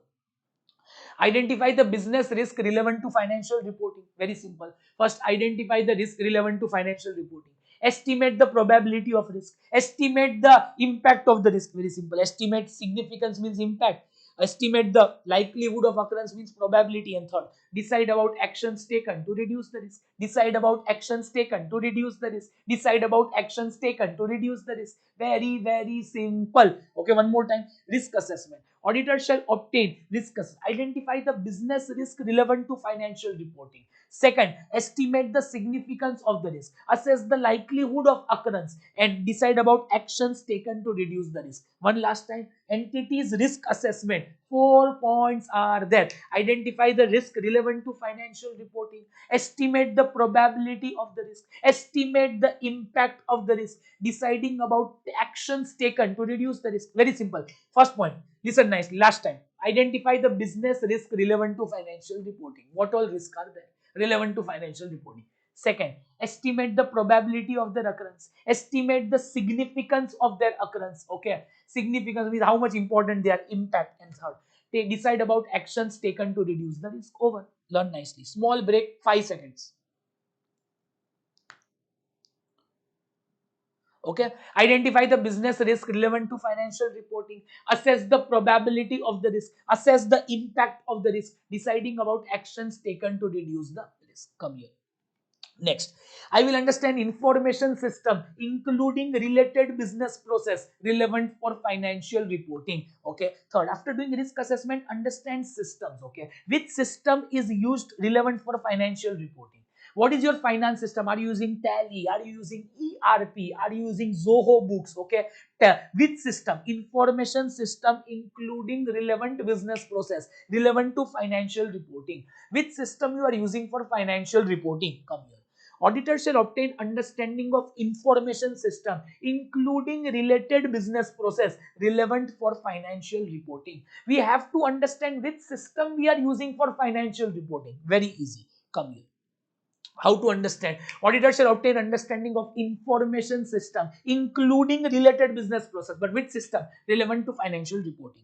Number one, class of transactions that are significant to the financial statement. Number one, identify which transactions are important in the financial statement. Material accounts. Now you will tell me which are material accounts, which are above materiality. Class of transactions that are significant. Those accounts which have higher probability and impact, which are above materiality. Number one, identify class of transactions that are significant to financial statement. Which accounts are significant? Above materiality. Number one, class of transactions that are significant to the financial statement. Procedure by which such transactions are initiated, recorded, processed, corrected, and transferred to general ledger. See, these accounts are important. Sale, purchase. Second, understand the process by which such transactions are initiated, recorded, processed, corrected, and transferred to general ledger. Third, all the related information and supporting documents used to record the transaction. Sales transactions are recorded based on invoice. All the related records and supporting information used to record this transaction. So simple. Next, control surrounding journal entry. Okay, what are the controls in journal entry? Who will pass journal entry? Okay, authorized people will only pass. Is it approved by someone? So simple. Next, okay, financial reporting process used to prepare financial statement. What's the closing process? Source document, journal, ledger, trial balance, adjustment, adjusted trial balance. How are accounts closed? Final accounts. What's the financial reporting process? And last, how system capture event and condition that are significant to financial statement. What is event? Notes. How notes are prepared. Okay, how system capture event, related party transactions, okay, a subsequent event. How system will capture event and transaction that are significant, means those things which are recorded in notes. Clear? So entire system you have to understand. If the system is good, control risk will be low. System is bad, control risk will be high. Super understood. Okay, start. 1 2 3 start. Information system including the relevant business process relevant for financial reporting. In that, how many points are there? 5. Number 1, class of transaction that are significant to the financial statement. Second, process by which such transactions are initiated, recorded, processed, corrected, transferred to general ledger. Related records supporting information used to prepare. See, very slowly we will learn. Number 1, very simple. Don't try to learn or else you cannot learn. First of all, chance is very less of this question coming because it's complicated. Inside complication, it's too complicated. But still, if it comes for us, it will be easy. Okay. Number 1, class of transaction that are significant to financial statement. Which are significant? Which are about materiality. Okay. Class of transaction that are significant to financial statement. 2, procedure by which such transactions are initiated, recorded, processed, corrected, transferred to general ledger. How are these transactions initiated, processed, corrected, and transferred to general ledger? Okay. Third, related records and supporting information used to record transaction. What are related records and supporting information? 3 points done.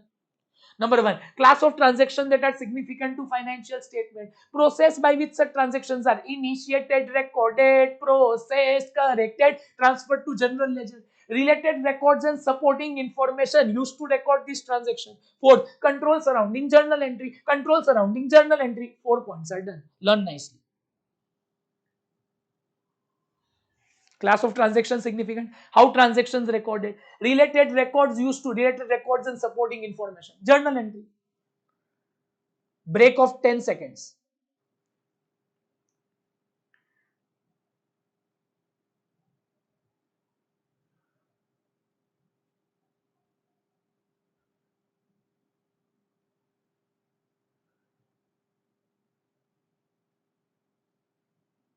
One, two, three, start. Can we start? Yes. Number 1, class of transactions that are significant to the financial statement. Process by which such transactions are initiated, recorded, processed, corrected, transferred to general ledger. Related records and supporting information used to record this transaction. Control surrounding journal entry. Very simple.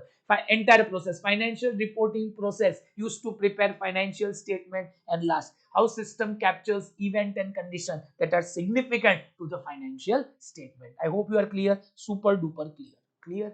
One last time shall we speak? 1 2 3 start. Number 1, class of transactions that are significant to financial statement. Process by which these transactions are initiated, recorded, processed, corrected, transferred to general ledger. Okay. All the related record and supporting information used to record this transaction. Control surrounding journal entry. Financial reporting process used to prepare financial statement. How system capture event and condition that are significant to the financial statement. Moving on. Next, 3 are done. Control activity. What do you mean by the word control activity? What controls are we designing? Do we need to check all control? No, those relevant to audit. Those relevant to audit. Let me read nicely. Auditor shall obtain understanding of control activity relevant to audit. Control activity are policies and procedure to ensure risks are reduced. Which control are relevant for auditor? That relate to significant risk. Whichever are significant risk, only those control are relevant, or those that are relevant in the judgment of auditor, which you find. See, I will not understand all control. Those control which are relevant for audit, or those which are relevant in the judgment of auditor. Simple. Now, following points help in deciding which are significant risk. Why should I know significant risk? Because I will check only those control which are relevant to significant risk. Okay. So, which are significant risk? Fraud is a significant risk. So, any control related to that, I have to check. Okay. Second, related party, always significant risk. All controls related to related party, we will check. Transactions outside the normal course of business. You have sold a company, you have acquired a company. All controls relevant to that is normal. Second, complex transactions, sale and lease back is there, impairment loss is there. degree of subjectivity in measuring information. Okay, subjectivity, judgment is involved, impairment loss. Okay, fair value of asset, percentage completion method of sale. Okay, whether risk is related to significant accounting development or change in regulatory requirement, law has changed, it's relevant. Simple. See, I am concerned with which control that relate to significant risk. Always remember in life, if nothing you remember, four are significant risk. Four are always significant risk. Fraud, related party, non-routine, judgmental. Fraud, related party, non-routine, judgmental. See here. Following are always significant risk. Number one, fraud. So those controls will be relevant. Second, related party. Always significant. Non-routine transaction. What's non-routine? Scrap sale in huge quantity. Okay. Second, you sold the company. Fourth, you acquired the company. Okay. Judgmental, non-routine and judgmental. Okay. Outside the normal course of business. Means which usually doesn't happen. And last is non-routine and last is judgmental. What do you mean by judgmental matters? Impairment loss is a judgmental matter. Okay, fair value of asset is a judgmental matter. Provision for bad and doubtful debt, judgmental matter. Sales recognized on percentage completion method in construction contract. How much contract is that? Judgmental matter. So this four will always be significant risk, which are always significant risk. Okay, fraud, related party, non-routine, judgmental. Fraud, related party, non-routine, judgmental. Fraud, related party, non-routine, judgmental. Okay. Clear? Fraud, non-routine, fraud, related party, non-routine. So definitely we need to check only those control which relate to significant risk. Which are significant risk? Four always. Fraud, related party, non-routine, judgmental. Come here. Now I need to monitor. Okay, whether entity has strong monitoring system that controls are relevant over time. Why do we need monitoring? To seek performance of control over time. Helps in assessing the control and taking remedial action. Clear? Okay, so all five components of internal control are over. Okay, only first three can come: control environment, risk assessment, information system, control activity, and monitoring of control. Why do I see these components? To see controls are strong or not strong. I hope you understood. Yes, sir. Moving on. Now, most important, once we do this, the next chapter will almost start very easy, very easy. Okay. Next is evaluation of internal control by auditor. See, there are three stages in control. If you want, you can take small break, 5 seconds.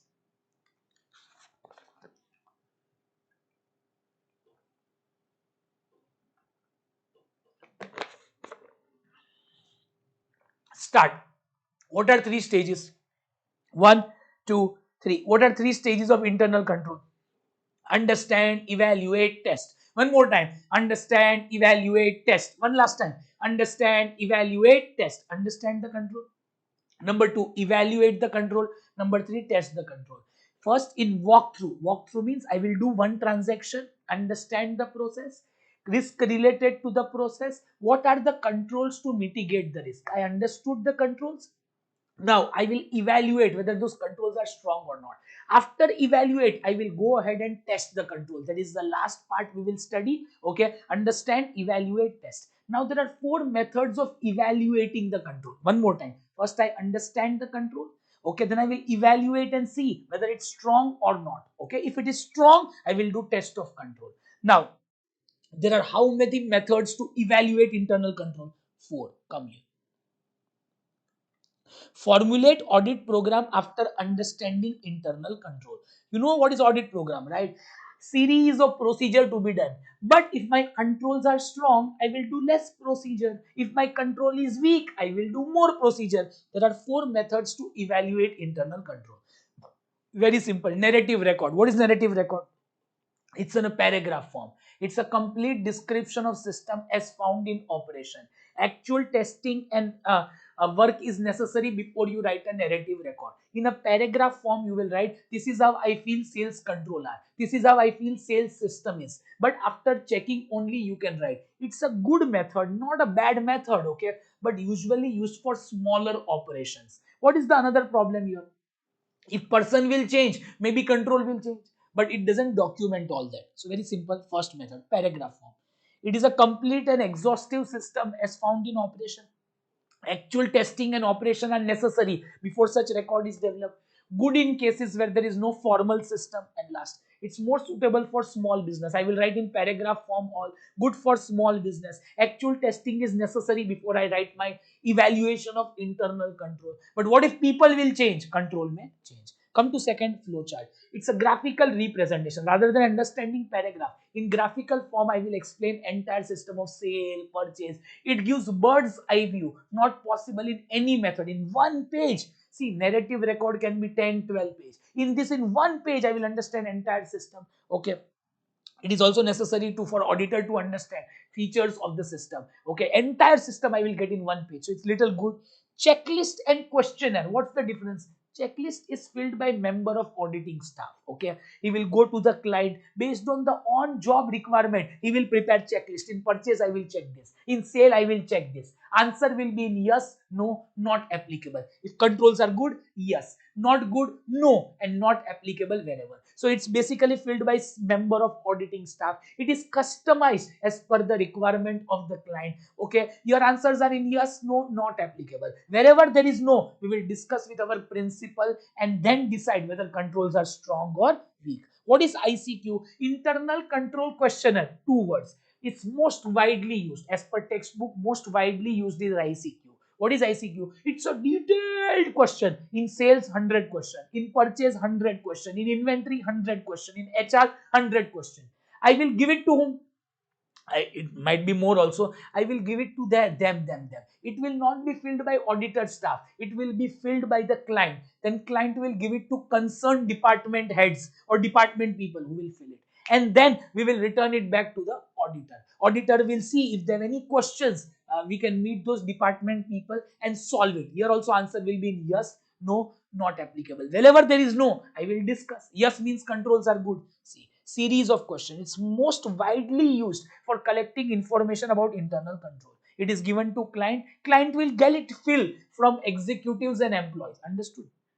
All inconsistencies are discussed with the staff. Okay, auditor then prepare a report of deficiencies and recommendation of improvement. Clear? Auditor will then prepare a report. See, everything is no, you will discuss. What's the difference between checklist and ICQ? If you ask me, checklist is filled by member of auditing staff. ICQ is filled by them only, employees. It's filled by whom? Employees only. Okay, so the employees themselves will fill it. Okay, and then give it to auditor. Auditor can then discuss and finally decide controls are good or bad.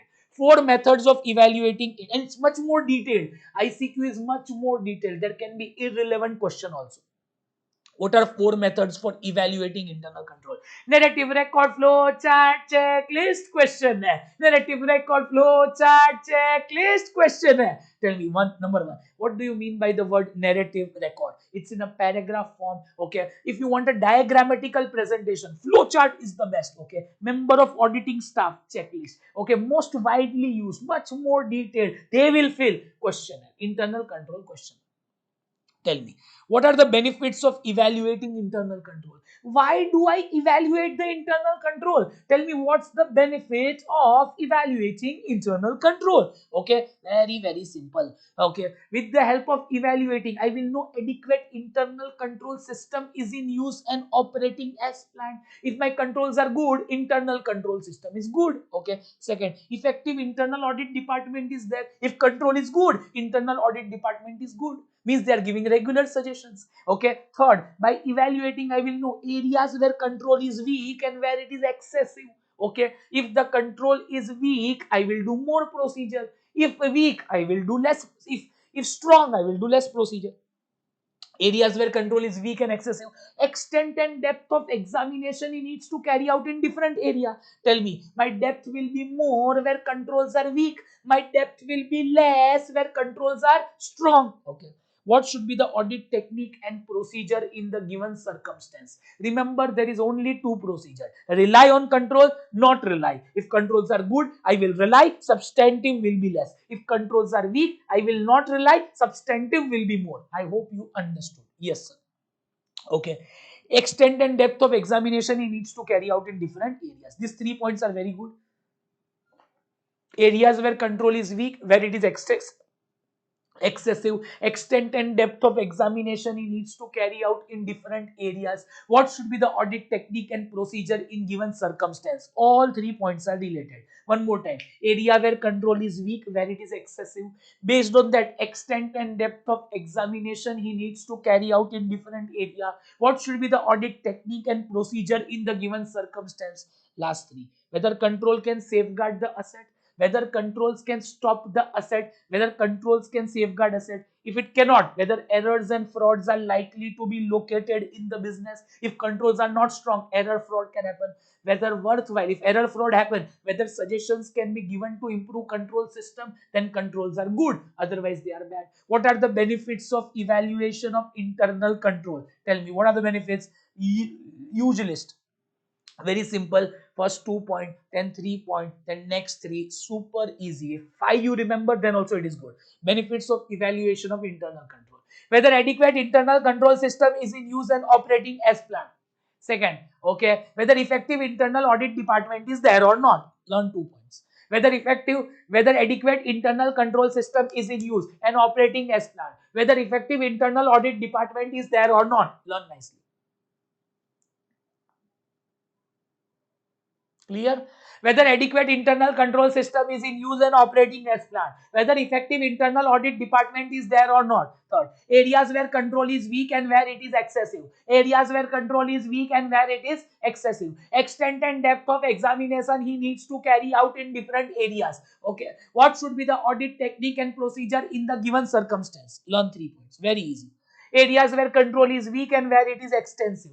Where it is weak, extent and depth of examination he needs to carry out in different area. What should be the audit technique and procedure in the given circumstance? What's the technique? Rely on control or not rely? Learn nicely.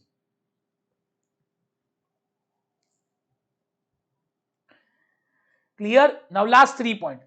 Whether control can safeguard the asset. If it cannot safeguard, whether error and fraud are likely to occur in business. If they occur, whether worthwhile suggestion can be given to improve control system. Over.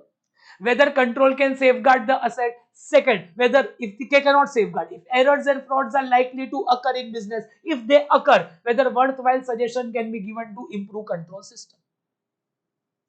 Clear?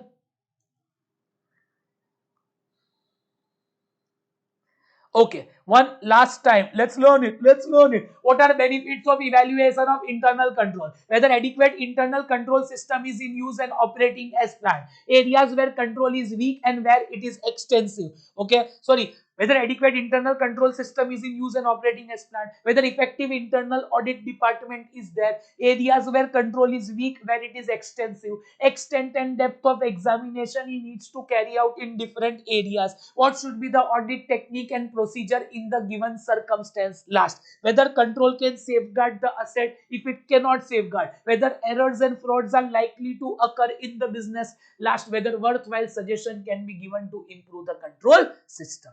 Hope you are clear. Last time, if you want, you can learn.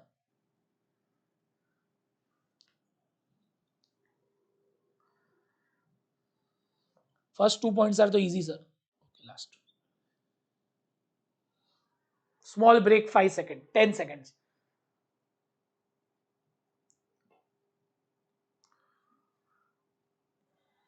Okay, start. Okay, 1, 2, 3, start. Whether effective internal control system is in use and operating as planned. Whether effective internal audit department is there. Areas where control is strong, where it is weak. Extent and depth of examination he needs to carry out in different area. What should be the audit technique and procedure in the given circumstance? Whether control can safeguard the asset. Whether error and fraud are likely to happen in business. Last, whether suggestion can be given to improve control system. If you remember 5 points, also more than enough. Okay. Now, entire automated environment we will do. See, till now, what was there?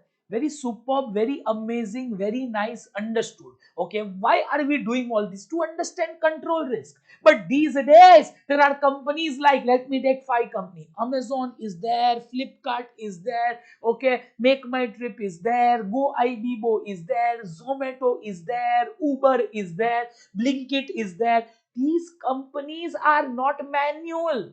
These are fully automated. So I need to understand their controls also. But to understand their control, I need to understand their system. Okay, you have to understand entire environment is changing. Gone are those days you will do tick tick tick tick. Entire banking system is automated, insurance is automated, e-commerce is automated. We need to go inside the system and check. So whatever we are going to learn now is basically done by those persons who have knowledge of IT plus audit. Very few people in India have knowledge of IT and audit. We need to understand automated environment so I can understand risk in that environment, control in that environment. Why automated? Because entire world is automated today. Look at banks, look at e-commerce. Understood, sir. Bank I automated, e-commerce automated, Amazon automated, Uber automated. So to understand the controls and risk, we need to understand automated environment. Yes, that is our next topic. Okay, let's start. After that, we will understand automated environment. What are the risks in the environment? What are the controls? What if controls are weak? Okay, what if controls are strong? How to report? Okay, only then we can do audit in nicer way. Gone are manual days. Okay, sir.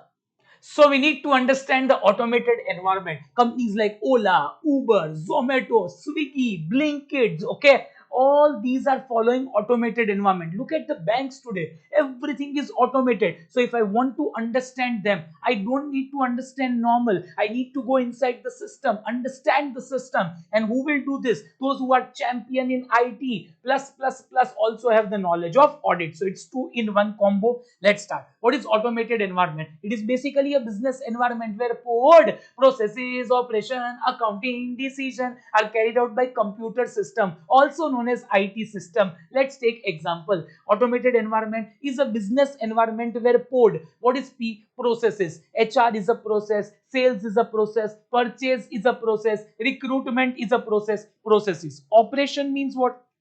Inside process, small steps are operation, like invoice preparation is there, okay, delivery is one, packaging is third. So process is operation. Accounting, you know, is of course done by, let me take example also. Sales is automated process. You go to MACD, automatic sales will be done. How? You can enter what? Enter the detail which burger you want. Automatic machine will take cash. These days vending machines are available. They will take cash and order directly. It will come. You just have to give a coupon or you just have to give a receipt and automatically food will come. So processes. What are operations? Packaging, deliveries are done by robot these days. Okay. So it is basically automated environment is an environment where processes, operation, accounting, of course, tally is there, processes, operation, accounting, decision. What's a decision?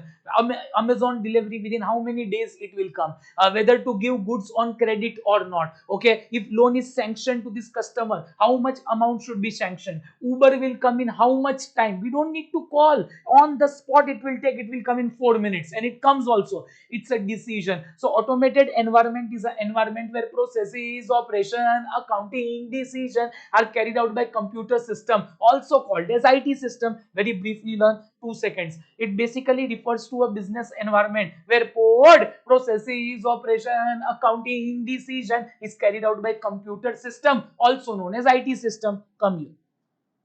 What are features of an automated environment? What are features of automated environment? Number one, ability to process large volume of transaction. How are you able to do such large volume of transaction? Due to faster business operations. Okay, in a bank, take the example of bank, take the example of IRCTC. Okay, millions of tickets are booked. Millions of tickets are booked. How? Due to faster business operation. Number one, ability to process large volume of transaction. How? Due to faster, enables faster business operation. Third, accuracy in data processing and computation. Huge accuracy is there. How accuracy is achieved? Integration between business operation. Let me take an example.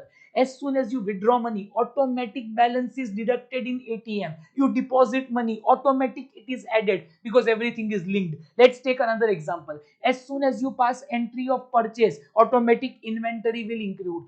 As soon as you pass entry of sale, automatic inventory will reduce. What is this called? Integration. Accuracy in data processing and computation. How does this accuracy come? Through integration between business operation. Absolutely clear. Learn the first 4 points. What are features of an automated environment? Ability to process large volume of transaction. How are we able to process? Okay, faster business operation. Accuracy in data processing and computation. How does accuracy come through? Integration between business operation. Learn only 4 points. Rest 3 are very easy. I will easily make you learn the rest 4. Okay. What are features of automated environment? Ability to process large volume of transaction. How are you able to process? Enable faster business operation. Due to faster business operation. Learn the first 2 points. One more time. Ability to process large volume of transaction. Enable faster business operation. Accuracy in data processing and computation. How is the accuracy coming? Through integration between business operation. Are you clear? Okay. Learn nicely. One last time. Ability to process large volume of transaction. How are you able to do? Through faster. Enable faster business operation. Accuracy in data processing and computation. How is accuracy coming? Through integration between business operation. Next, better security and control. How such security is there? Because less prone to human error. You take example of ATM. There is a pin, there is a card. Okay, so better security because there is no human error. Everything is automated these days. Okay, so better security and control, less prone to human error. IRCTC example. It gives latest information. When you booked, that was coming a waiting of 20. Okay, the seat number 20 waiting. Now when you go to the center or maybe one day before or on the spot when train is just supposed to depart, you will check, you will get a reservation. Why? Because it's connected with cloud. Internet connectivity is there. So number one, provides latest information. How? Through connectivity and networking capability. From this one question will surely come. These are very, very easy questions. You just need to learn now. Okay, start. What are features of a business environment? 1, 2, 3, start. Ability to process large volume of transaction. How are you able to do? Enables faster business operation. Accuracy in data processing and computation. How is such accuracy coming? Integration between business operation. Better security and control. Less prone to human error. Provides latest information, connectivity and networking capability. Clear? One last time. 1, 2, 3, start. What are features of an automated environment? Okay, only the first point remember. Ability to process large volume of transaction. How? Through faster business operation. Accuracy in data processing and computation. How is the accuracy coming? Okay, how is the accuracy coming? Integration between business operation. Better security and control. Less prone to human error. Provides latest information, connectivity and networking capability. Learn very nicely. Your time starts now. 5 seconds. 2 points remember.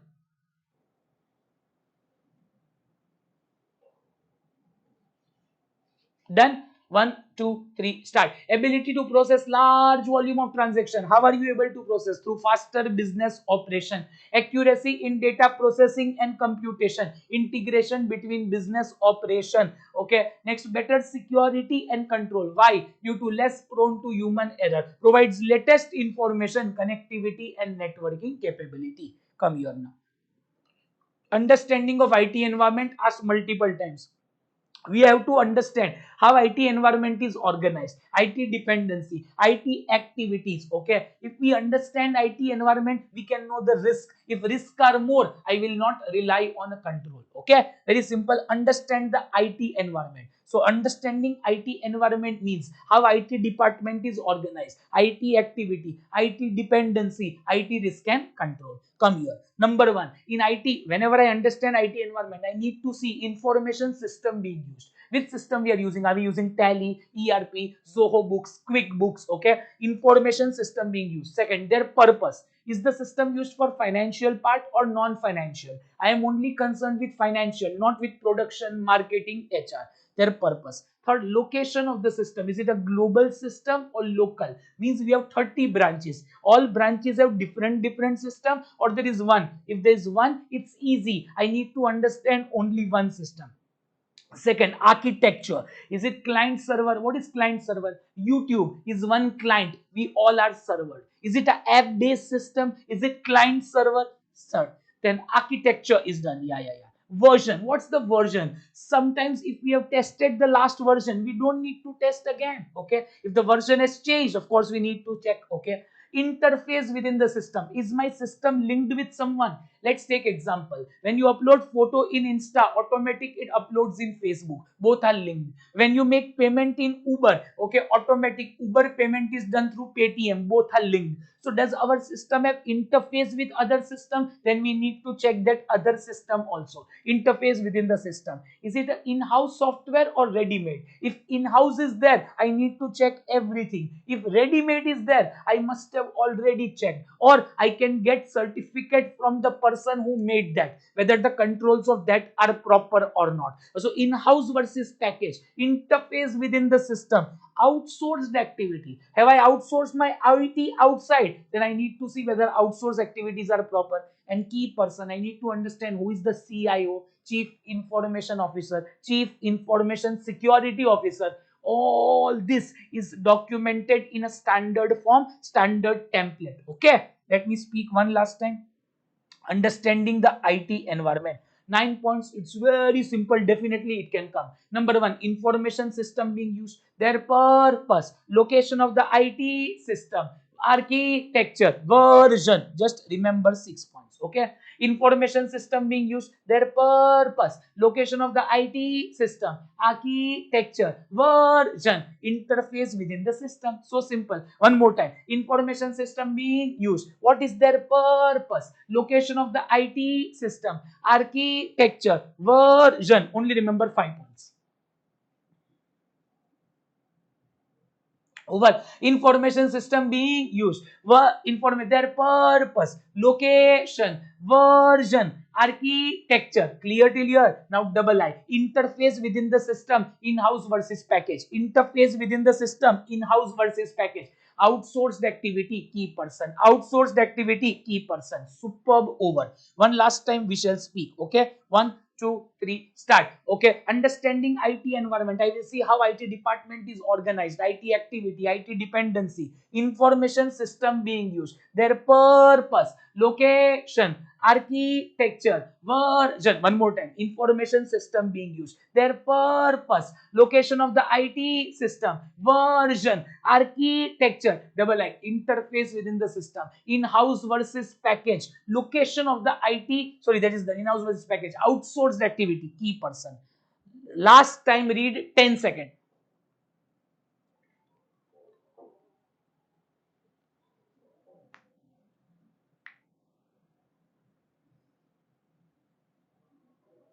Done? 1, 2, 3, start. Let's get it last time. Okay, I need to understand IT environment. In that, what I will understand? Number one, information system being used, their purpose, location of the IT system, architecture, version. Okay, double I. Interface within the system, in-house versus package, outsourced activity, key person.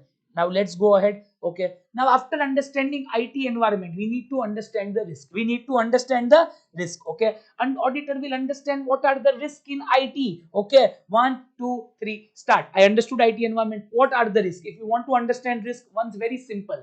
Phone you have used in life. Sir, I am watching lecture in phone only. 3 steps are there. Input, process, output. In a phone, there are how many steps? 3. This is input. I will enter my password. If it's correct, it will do process and then output will happen. I can see what is there. Very simple. Okay. So number one, these 3 points are only the 3 risks and everything will be over. Input, process, output. Number one, what can happen? Unauthorized access to data, unauthorized access to system and program. You can see unauthorized data of the system, or you can access the system only unauthorized. See, inside system data is there. If you access make my trip server, that is unauthorized access to the data, sorry, app. Then if you see the data inside that, unauthorized access to data. So 2 unauthorized access can be there. Unauthorized access to data, unauthorized changes to system and program. You are changing the Tally app only. Okay, Tally application. Inside Tally data, if you are seeing unauthorized access to data, unauthorized changes to system and program, excessive access or privileged access, super user. See, many times we have an admin who will give access to all. Okay, admin will decide what right will be given to A person, B person, C person, D person. But what if their admin only misuse? Let's take parallel example. In a hotel, okay, there is master key. With the help of master key, I can open all the rooms. But what if the person who has master key only does the theft? That is the point. So 3 points of access. Unauthorized, I will access data. Unauthorized changes to system and program. Excessive access or privileged access. Admin is misusing. Super user. Fourth, now process will come. Incorrect processing of data or processing incorrect data or both. What is incorrect processing? Okay, 2 plus 3 should be 5. Answer came 6. Incorrect processing, formula error. Okay, or processing incorrect data. You had to write 2 plus 3. You wrote 2 plus 2. Data is only wrong. Answer will come wrong only. No. Clear? Incorrect processing of data. Some formula error is there. Incorrect data processing. Data is only wrong. Of course, answer will be wrong. Both are separate. Incorrect processing of data means processing is wrong, or processing incorrect data. Data is only wrong. Okay, then the answer has to be wrong. So incorrect processing of data or processing incorrect data or both. Direct data changes, loss of data. Direct data changes, loss of data. Direct, you are changing the data, or data is only lost. Direct data changes from back end, you are doing, okay, loss of data. Failure to make changes to system and program. You are not able to update the system. With changing time, system should be updated. Lack of adequate segregation of duty. Lack of adequate segregation of duty. What is the meaning of this?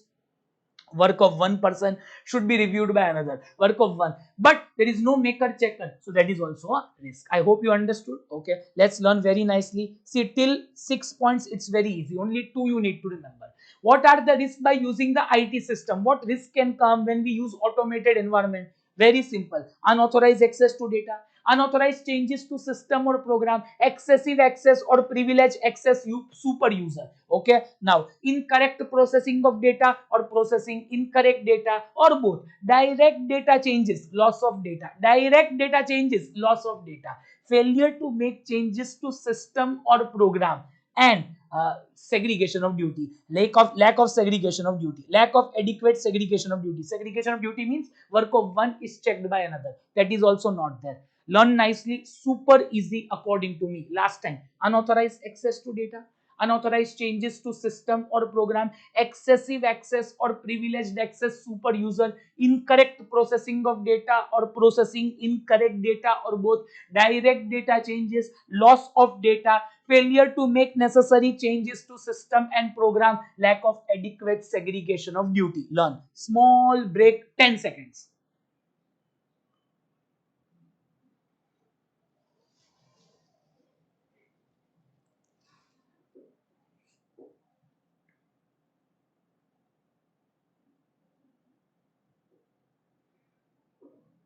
Then 1, 2, 3, start. Unauthorized access to data, unauthorized changes to system or program, excessive access or privileged access in bracket super user, incorrect processing of data or processing incorrect data or both. Okay, next, loss of data, failure to make necessary changes to system and program, lack of adequate segregation of duty. Very simple. Now tell me, so many risks are there. Can I rely on control? No, I cannot rely on any control. I need to check everything in detail. What's the impact of risk? If we can't rely on automated control, we cannot rely, because there are so many risks. We cannot rely on IT dependent control also. What is IT dependent? These are basically manual control but uses some IT. See, IT dependent means control are manual but dependent on IT. Example, you do calling based on debtors report coming from system.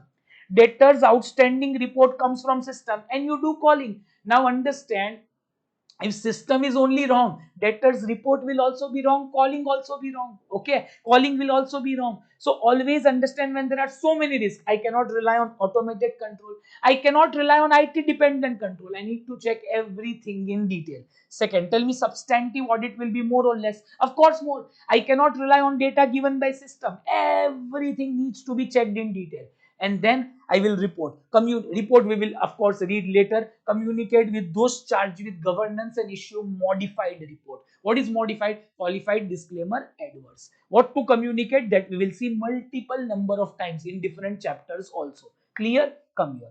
There are basically 3 types of control. How many control are there? 3. Briefly I will explain. General control, application control, IT dependent control. One more time. General control, application control, IT dependent control. General control, application control, IT dependent control. What is general control? It remains same for all apps. Be it any app in the world, it's Make My Trip, it's Clear Trip, it Go Ibibo. For any app in the world, general control will remain the same. See, these are policies and procedures that relate to many apps. It maintains the integrity and security of data. There are 4 general control. Number 1, access security. Access security means, tell me, who can gain access to system? Only authorized user. Any company, general control are there. General access. Tell me, in any company, access to system is given just like that, or there are control? There are control. These are general control. Okay. Access is authenticated to meet financial reporting objective. Now, application system acquisition, development, maintenance. Whether you acquire the system or develop and maintain. See, many times I will acquire ready-made system or develop and maintain. Control should be proper so we can meet financial reporting objectives. All systems should be proper. Not one company. All company will buy new system or develop and maintain, but control should be superb to ensure systems are developed, configured and maintained to meet financial reporting objectives. Program change. Whenever you do any changes, it should be authorized. It should meet our objective. No unauthorized change should be done. To meet that new system, continue to meet the objective.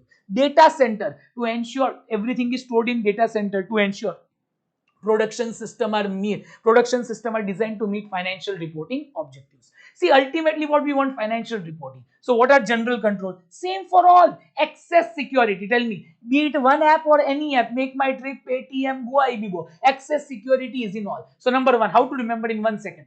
First access, then what I will do? Application system, either acquire or develop and maintain. Application system, acquisition, development and maintenance. Acquisition, development and maintenance. Now, what will happen there? Okay, program change, I will bring changes. Whatever changes I bring, it should be authorized. It should be authorized, program change. And last, data center and network operation. Data center and network operation.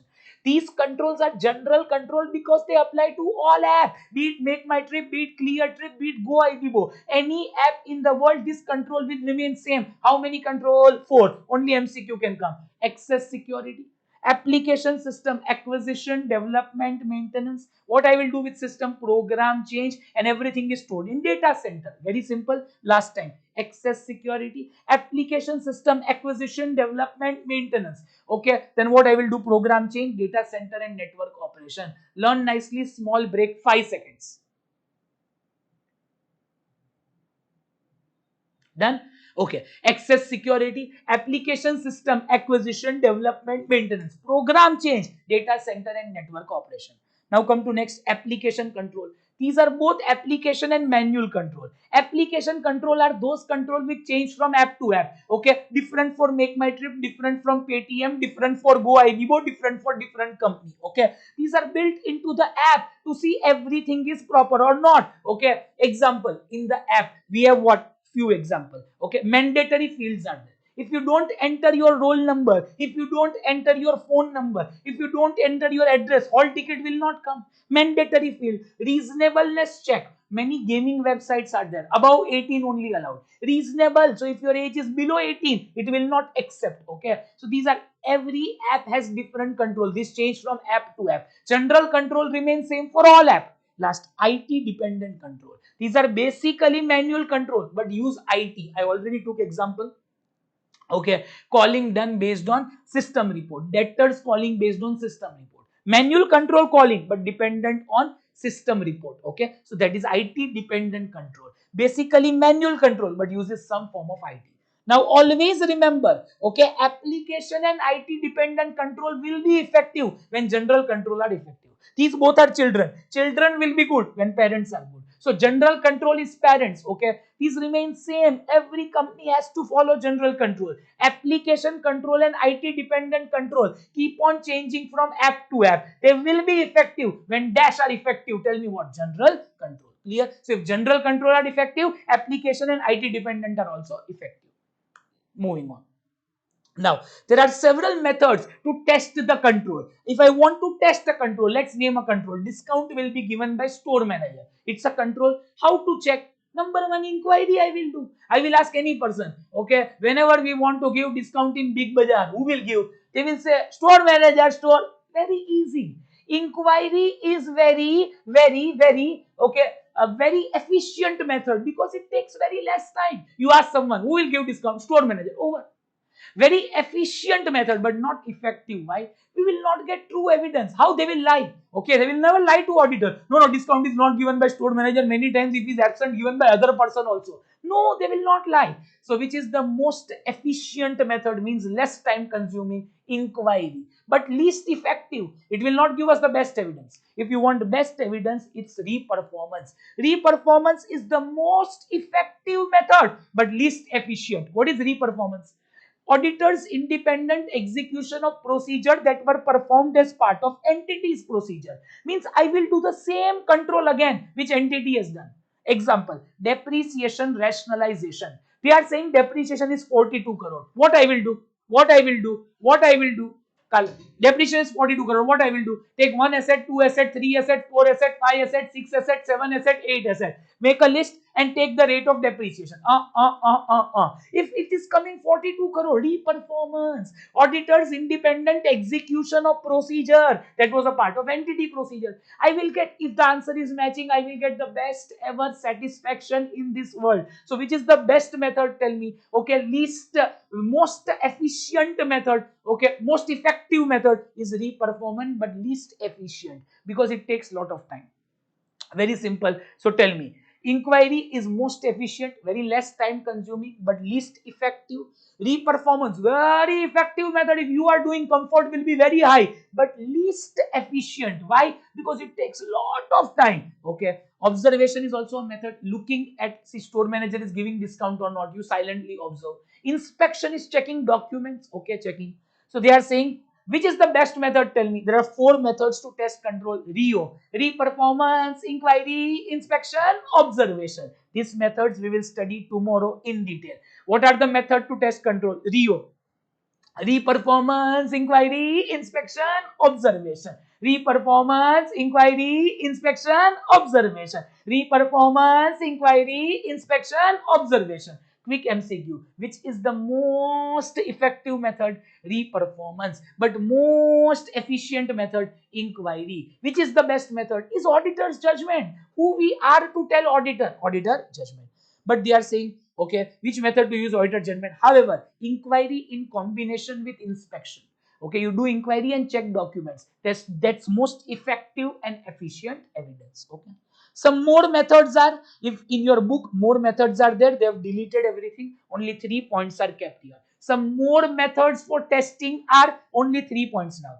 Obtain understanding of how automated transaction is done by doing walkthrough of transaction. Okay, using combination of method like inquiry, inspection, observation.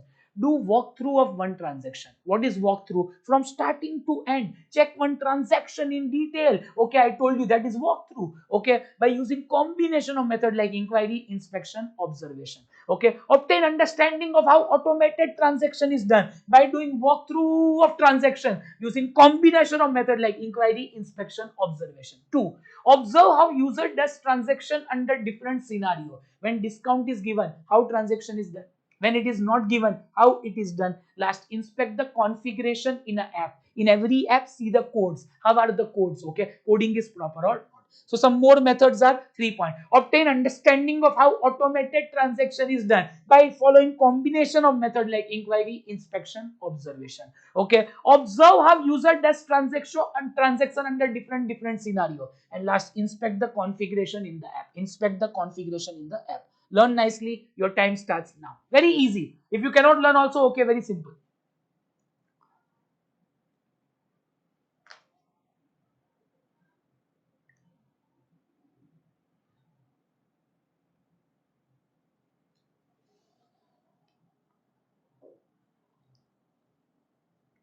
Start.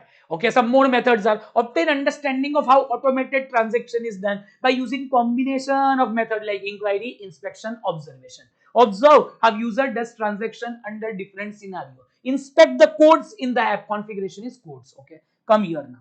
Data analytics, almost the last topic. After that we have one more topic. Okay, and we are done. Data analytics for audit. Okay, See, these days, combine various tools and techniques are being used to analyze the data. They say data is the new oxygen of 21st century, and who knows it better than you? Sometimes you discuss, okay, today I want to buy a shoe. In 1 second, the ad comes, Puma, why don't you buy? Nike, buy. Puma, buy. Adidas, buy. And you're like, oh my God, how the hell did they know that I want to buy a shoes? Okay, many times you are just thinking, Are yaar, after the trip we will go to Goa, and suddenly ads come, make my trip, etc. These days your data is used to such extent you and I can never imagine. You see our one lecture, 100 recommendation will come. What this also, what this also, what this also. They know you are CA student in YouTube. Okay, everything, maybe more than your parents. YouTube knows you better today. Okay, so there are several tools and techniques to tap large volume of data. Even auditor use this tool and technique. Tools and technique which auditor use in analysis is called data analytics for audit or computer assisted audit tool. Even auditors are using tools and techniques to do audit in a better way. These are known as CAT, computer assisted audit tool, or okay, CAT, computer assisted audit tool. It is used in testing electronic record. There are specialized tools like IDEA and ACL. You know what's IDEA? IDEA is a software. What's ACL? Audit Command Language. One more time, Audit Command Language. So when auditor uses this tool and technique, it is called as what? Data analytics for audit. Data analytics for audit. Tools and technique which auditor uses is known as CAT, Computer Assisted Audit Tool. Computer Assisted Audit Technique. Okay. It's used to test. We use several tools like IDEA and ACL. IDEA is one tool. Audit Command Language is another tool. How does it help auditor? Okay, it helps in 7 points. Very simple. Now, when auditor uses these tools and techniques, it helps in doing analysis or audit in a better way. Number one, check completeness of data for TOC and substantive. You want to see your data is complete or not. When you check test of control or substantive, what it will do? Okay. As soon as you give the data to IDEA and ACL, you tell them, you give data, there are 10,000 voucher. They will do total of 10,000 voucher. Total of sale is 690 crore. But in the P&L, you have written 700 crore. It will tell the sample is only wrong. You have not given complete sample only. How will I do audit? So number one, it will check completeness of data. How? It will do total of data and compare with financial statement. So check completeness of data for TOC and substantive. Out of which these tools like IDEA, Audit Command Language, select audit samples. Okay, they will also help in selecting the samples because sampling is done based on software. Third, recomputation of balances. What is recomputation? Reconstruction of trial balance from the transaction data. This is the data. From there we can construct a trial balance. So single entry, no. You give them some balance, they'll give you trial balance. Reconstruction of trial balance. Okay. Reperformance of mathematical calculation, depreciation, interest. Okay. You just have to give them list of assets. It will automatically calculate depreciation and interest. Then you can see is it matching or not. Okay. Next, analysis of journal entry it will do. Which entries are passed after 10 p.m. Which entries are passed at night. Which entries are passed by other than normal person. Okay. Which entries are little fishy. Which entries are passed by CFO. Analysis of journal entry.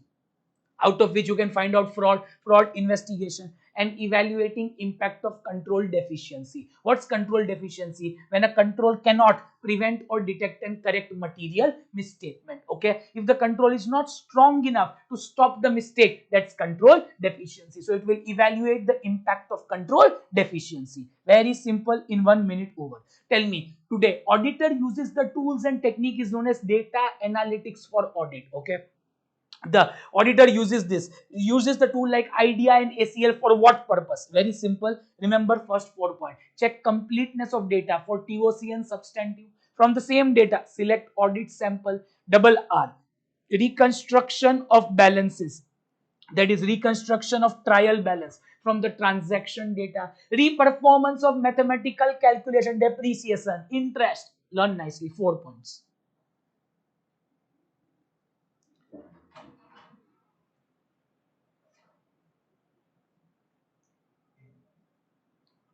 Penry.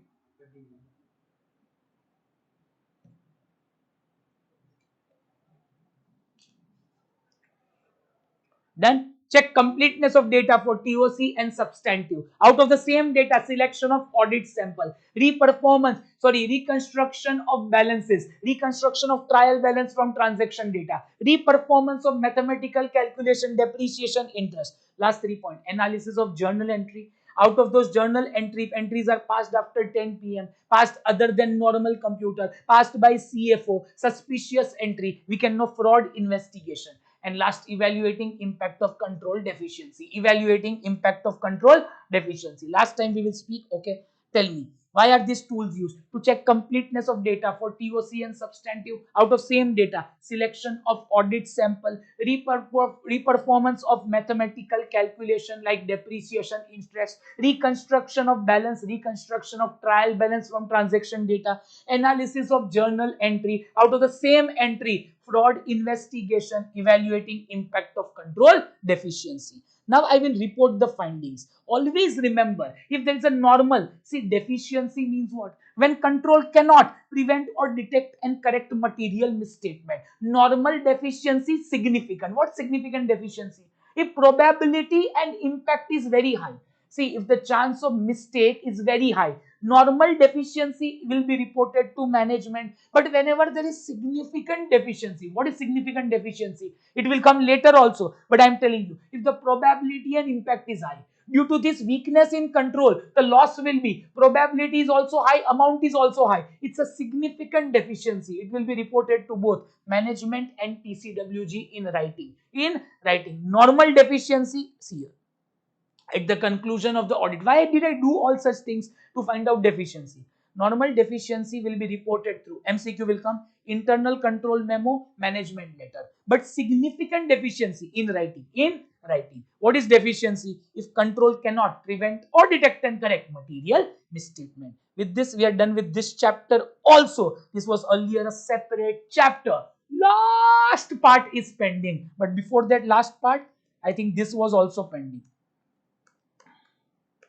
This left side is pending. Okay, come here. We found, okay, we'll finish this and then come to the last part, which is of 10 minutes. Okay, ROMM we found out. Okay, ROMM is at two level, financial statement level and assertion. What is ROMM? Okay, IR into CR. It is at two level, overall financial statement level, assertion level. What is overall financial statement level? Affect many account, many assertion. Affect almost all financial statement. 3 examples. Going concern not valid, but financial statements are valued at cost. Whenever going concern is not valid, financial statement have to be shown at NRV. But if you are showing at cost, everything is wrong. Accounting standards are not followed. Every balance is wrong. Are you clear? Okay, financial statements are not prepared as per Schedule 3. Everything is wrong. Fraud done by management. Everything is wrong. So there are two ROMM exist at two level. Overall financial statement level affect many account, many assertion. What is a assertion level risk? For particular class of transaction, account balance disclosure means it affects only particular account and particular assertion. Example, class of transaction. In sales, there is a risk of cutoff. Assertion means one assertion, one thing. Okay, assert means management is saying we have followed this many things. Okay, so it's affecting one assertion only. In sales, only cutoff risk is there. Cutoff means what? By mistake, April sales will come in March. Why? To inflate the sale. Okay, so it's assertion level. Account balance. Jewelry business, okay, inventory valuation, account balance, debtors, there is a risk in valuation, related party, there is a risk in completeness, disclosures, right? Why do I need to identify account level risk? Okay, because I have to work more on those accounts. My further procedure will be more in that particular account, not all accounts. Read. These risks are there to determine nature, timing, and extent of audit procedure, to obtain sufficient and appropriate evidence and reduce the audit risk. So tell me, I am concerned with overall financial statement risk or assertion risk? Both. Next, auditor assesses control risk as to rely on control or not rely. See, there are two strategies in this world. Rely on control, not rely. Once you rely on control, okay, then if the control is not good, what you will do? Check alternative control. Check alternative control. Let's take an example, okay. You are relying on control, but biometric data is not available. No problem. Check manual data and ask, sir, why today manual data? Sir, light was not there, so biometric is not available of 14th April. Okay, no problem. When you are relying on control, if the control is not good, check alternative control. Is manual attendance is there? Okay. But manual is also not there. Okay, manual alternate control not there. Then check compensating control. Compensating control. What is compensating? Example, you have a doubt in sales. Okay, but documents are not available. Confirm with party whether he has received. If he has received, still controls are good. Still controls are good. One last time, when you check control, check the control. If that is not good, check alternative control. If that is not good, check compensating control. Confirm with the party. If still it is good, then we will still follow rely on control. We will still follow rely on control. But if it is not good, we will change to not rely. And once we change to not rely on control, substantive will be huge. Substantive will be huge, which we will discuss right now. I hope you understood. Okay. But sometimes there's only one control. If that is not working, then directly not rely. Directly not rely. I hope you are clear. How to identify risk of material misstatement? I already told you. Again, it's a repetition, but let's do it again. Okay, how to identify ROMM? Obtain understanding of entity and its environment. Okay, so understand entity and its environment, that is IR. Okay, second, assess the risk, whether it's a financial statement risk or assertion risk. It affects whole financial statement or particular account. Third, relate the risk to what can go wrong and controls which we want to test. Okay, for every risk there is a what can go wrong. What can go wrong in this risk? What can go wrong? Let me take an example.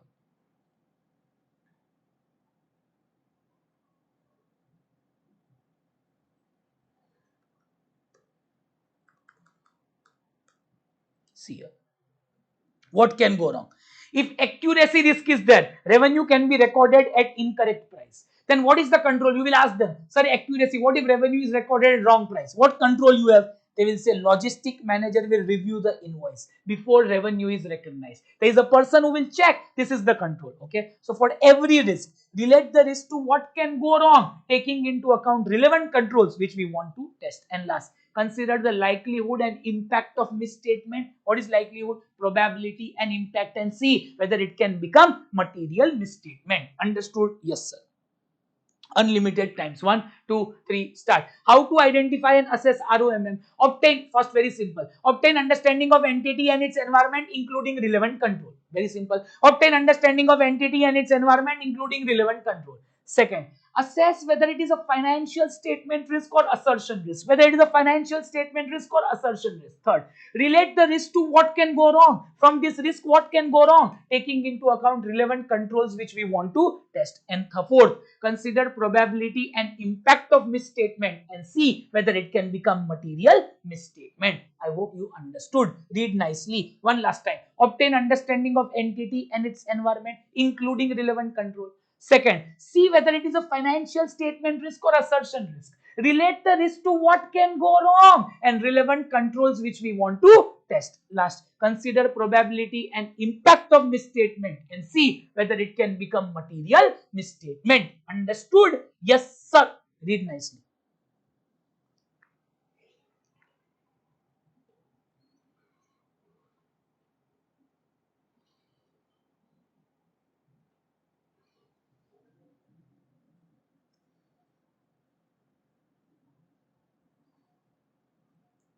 Done?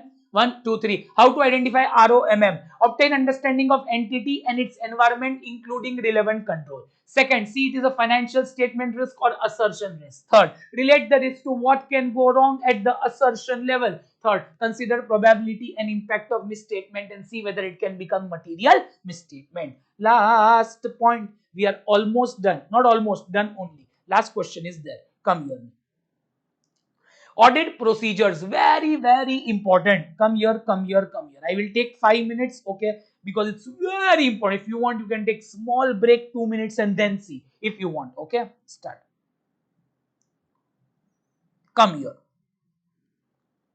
There are two audit procedures, 315, 330, 315, 330. What is 315? Identifying and assessing risk of material misstatement through understanding of entity and its environment and related control. When you understand entity, what is that called? IR. Okay, you do a walkthrough and understand control. Okay, it's CR. So IR into CR is ROMM. That's 315. 315. Now come to here. After RAP, risk assessment procedure, we do FAP, further audit procedure. It has two children. TOC, substantive. TOC, substantive. In substantive, there are further two. TOD and TOD analytical. TOD analytical. What is TOD? Test of details and analytical. Listen very nicely. Okay, one last time. Further audit procedure, TOC, substantive. TOC, substantive. In substantive, TOD analytical. TOD analytical. I will take 4 or 5 situations 2-3 times so you understand nice. Here, after identifying ROMM, we feel controls are good or bad. If at all I feel control is good, then I will test the control. I will test the control. No use testing a control which is bad. If you feel controls is bad, in understanding only you feel it is bad, no use testing the control. Let's take an example. No use putting water in a bucket which is whole. See, I will put water here, it is wasted, no? See, lot of water is there. This water is wasted. Are you able to understand? But I can put water here. See now, proper. Why? This is there, I can drink also. Listen, no use putting water in a bucket which is whole. Means no use testing those controls which are bad. If here I feel controls are bad, then TOC will not happen. First of all, understand we are discussing TOC. When you understood control, why are you doing test of control? To see controls are really effective throughout the year. See, at one point of time controls are good. I understood it, but I need to see whether they are effective throughout the year. So for that I do test of control. But I will do test of control. In that I will take 25 samples for whole year to see controls are effective for full year or not. See, what is the intention of doing test of control? To see whether controls are strong enough, controls are operating effectively throughout the year or not. But when will I do TOC? When I feel controls are good. If I feel controls are bad, no use testing those control. I will directly do substantive. In substantive, I will do test of details. In test of detail, what do I do? That I will teach you tomorrow. But basically, we check assertions. We check assertions. Means one sample I will check. When I feel controls are bad, okay, no use of doing test of control because I know it's bad. Why to test? Okay, I will directly do TOD, test of details, in substantive TOD. But listen nicely. If I feel purchase control are excellent, I will do test of control 25 sample throughout the year. Why throughout the year? Is it effective only for 1 month or throughout the year? If it's effective, if after test of control I feel controls are still effective, then I will do less test of detail. Only analysis I will do, means ratios I will check and conclude. Analytical is ratio, in detail it will come tomorrow. No need to do test of details. Little you can do, cut off you can check. Do only analytical, audit over. But if I feel controls are good, but in test of control I feel it is bad, while testing the control for 12 months, taking 25 sample, I feel it is bad, then I will still do TOD. Okay. One last time, let's take 2 situations and end this. In fact, we have TOC, substantive, 2, TOD, analytical, TOD, analytical. Listen very nicely. If I feel sales control are good, I will test the control. Why? To see are they good throughout the year. If they are good, no need to do test of details. Little you can do, just do analytical ratios, check, audit over. Because anyways, controls are superb. But in purchase, I feel controls are bad. Then directly TOD will happen. In payroll or inventory, I feel controls are good. I will test the control. During testing of control, I feel they are not good. Then I have to do more test of detail. More test of detail. I hope you understood. Yes.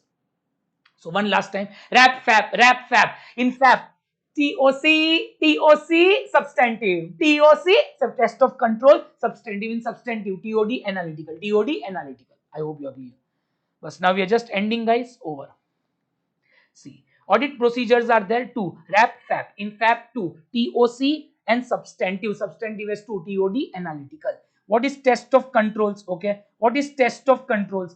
Test of control is there to check effectiveness of control throughout the year. Here we have 3 questions. Nature, timing, extent of TOC. Nature means which procedures to design for test of control. Okay. Inquiry, inspection, observation, nature. Timing, okay, nature, timing, and timing means when to test control. Shall we test throughout the year or during particular time? Extent means how much detailed checking. Shall we test more, shall we do more TOC or less? Depends, okay. Number one, nature of TOC. Perform audit procedure in combination with inquiry to see operating effectiveness of control. In nature means which procedure to design for TOC. We see three things: how controls were applied, by whom they were applied, consistency with which they were applied. One more time: how controls were applied, by whom they were applied, consistency with which they were applied. Number one, how they were applied. Were they applied in emergency, okay, or there is a proper system? If there is a proper system, then no tension. If they are applied in emergency, means they can be lapsed, okay. Second, by whom they were applied. Where did they apply? By senior officer. Consistency means are they applied throughout the year, or during some time you follow control, sometime you don't follow. So three things in nature of TOC, which procedures to design. Three things, okay: how they were applied, by whom they were applied, consistency with which they were applied.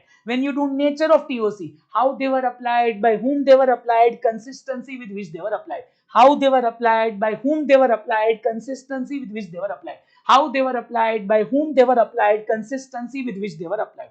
Read. If your control is dependent on other control, test the other control also. Example, debtor calling is based on report system. You need to check system report also. Come here. Extent of TOC means shall you check more test of control or less? You have to check more or less. Depends on 4 points. Depends on 4 points. Frequency of performance of control. Is the control operating throughout the year? Okay, how is the frequency? Is in a year, is the control working 1 lakh times, maybe sales? Then you need to test more. Length of time auditor is relying. Is the control valid only for 2 months? Example, you are doing purchase only 2 months in a year. Then I need to check only 2 months. But if it's a payroll control, payroll means what? Attendance control. Attendance is every day. Then I need to check more. Frequency means how many times is the control performed. Second, length of time auditor is relying. What's the length of time? Expected rate of deviation. If you feel there are too much deviations, deviation means control is not followed, then test more. Then test more. Relevance and reliability of audit evidence to be obtained from control. Okay, relevance and reliability. Is the control relevant and reliable? If you feel it's more relevant and more reliable, means you can rely on the control, then less checking, relevance and reliability of audit evidence to be obtained regarding operating effectiveness of control. 4 point. Extent of TOC. 4. Frequency, length of time, rate of deviation, relevance and reliability. One last time. Frequency, length of time, rate of deviation, relevance and reliability. Okay. Extent of TOC, frequency of performance in a year. Okay. Length of time auditor is relying. Expected rate of deviation, relevance and reliability of audit evidence to be obtained from the control. Very simple. Read nicely. Tell me, extent of TOC, how much to check? Depends on 4 factors. Frequency, length of time, rate of deviation, relevance and reliability. Frequency, length of time, rate of deviation, relevance and reliability. Okay. Timing. Auditor shall test control at particular time or throughout the year.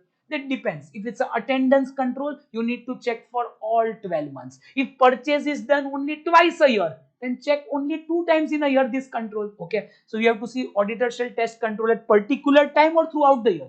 For example, physical verification of stock. It's only done in year end. So test at year end only those controls. But attendance or sale or purchase is done throughout the year. You need to check throughout the year. Okay. So nature, timing, extent. Nature, how they were applied, by whom they were applied, consistency with which they were applied. Timing, particular point of time throughout the period. Extent, frequency, length of time, rate of deviation, relevance and reliability. Over. Last question, guys. Genuinely last. If last year controls were good, can we say this year also it is good, or we need to check again? Can we use the audit evidence of last year regarding operating effectiveness of control? Let's take parallel example. You passed in foundation. Will you pass in inter also? Okay, same question. Using audit evidence in previous audit regarding operating effectiveness of control depends on 6 points. Effectiveness of control and its application by entity. Is it still effective? Then I can rely. If it's not, I cannot rely. Effectiveness of other elements of control. Are the other elements same? Okay. Means in your family everything is same, then you will still pass. Second, effectiveness of general control. Is general control effective? Then our control will also be effective. 3 points. Effectiveness of control and its application by entity. See other elements of control. Effectiveness of other elements of control. Effectiveness of general IT control. Learn nicely. Clear? Tell me, can we use audit evidence of last year regarding operating effectiveness of control? Depends on 3 points. Effectiveness of control and its application by entity. Effectiveness of other elements of control. Effectiveness of general IT control. Clear? Fourth, risk arising from characteristics of control, manual or automated. If it's a manual control, you might not rely, you need to test. But if it's automated, I can rely. Okay. Risk of material misstatement and extent of reliance on control. If it's ROMM, then don't rely. If in that area risk of material misstatement is more, don't rely. Last, risk arising from lack of change in control due to changing circumstance. Your business has changed, but control has not changed. Then don't rely. Example, earlier you had an offline business. Now it's online business. You cannot rely because business has changed. Risk of lack of change in control due to changing circumstances. Okay. Last 3 points. Risk arising from characteristics of control, manual or automated. Risk of material misstatement. Risk arising due to lack of change in control due to changing circumstances. Learn nicely.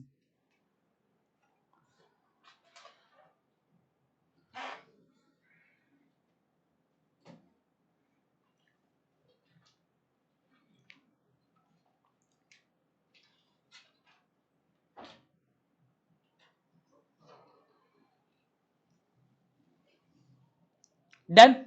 Okay. Can we use the audit evidence of last year or not? Last year controls were effective. Can we say this year effective? Depends on 6 points. Effectiveness of control and its application by entity. Effectiveness of other elements of control. Effectiveness of general IT control. Risk arising from characteristics of control, manual or automated. Risk of material misstatement. Risk of lack of change in control due to changing circumstances. Learn nicely, super nicely learn.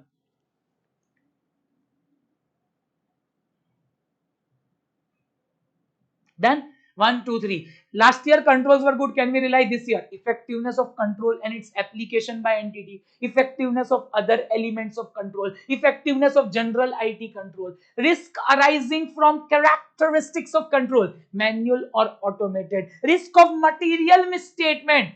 Okay. Risk arising due to lack of change in control due to changing circumstances. Circumstances change, but control did not change. Then don't rely. If your business has changed but control has not changed, don't rely. Test this year also. Okay, read once, it will be very easy. Hope it's clear, guys. If you have watched till here, okay, I hope you can see the hard work. I so hope you can see how complicated this chapter is. We have tried our best to make it simplified. Watch it 2 times, 3 times, 4 times. I guess it should be very, very simple. Do like the video. I think this video you have to like so it reaches maximum number of people. Okay. And please subscribe the channel if you are new. We will keep on working hard. Your subscription, your like give us the unlimited love and positivity. Thank you so much. See you until next time. Bye bye.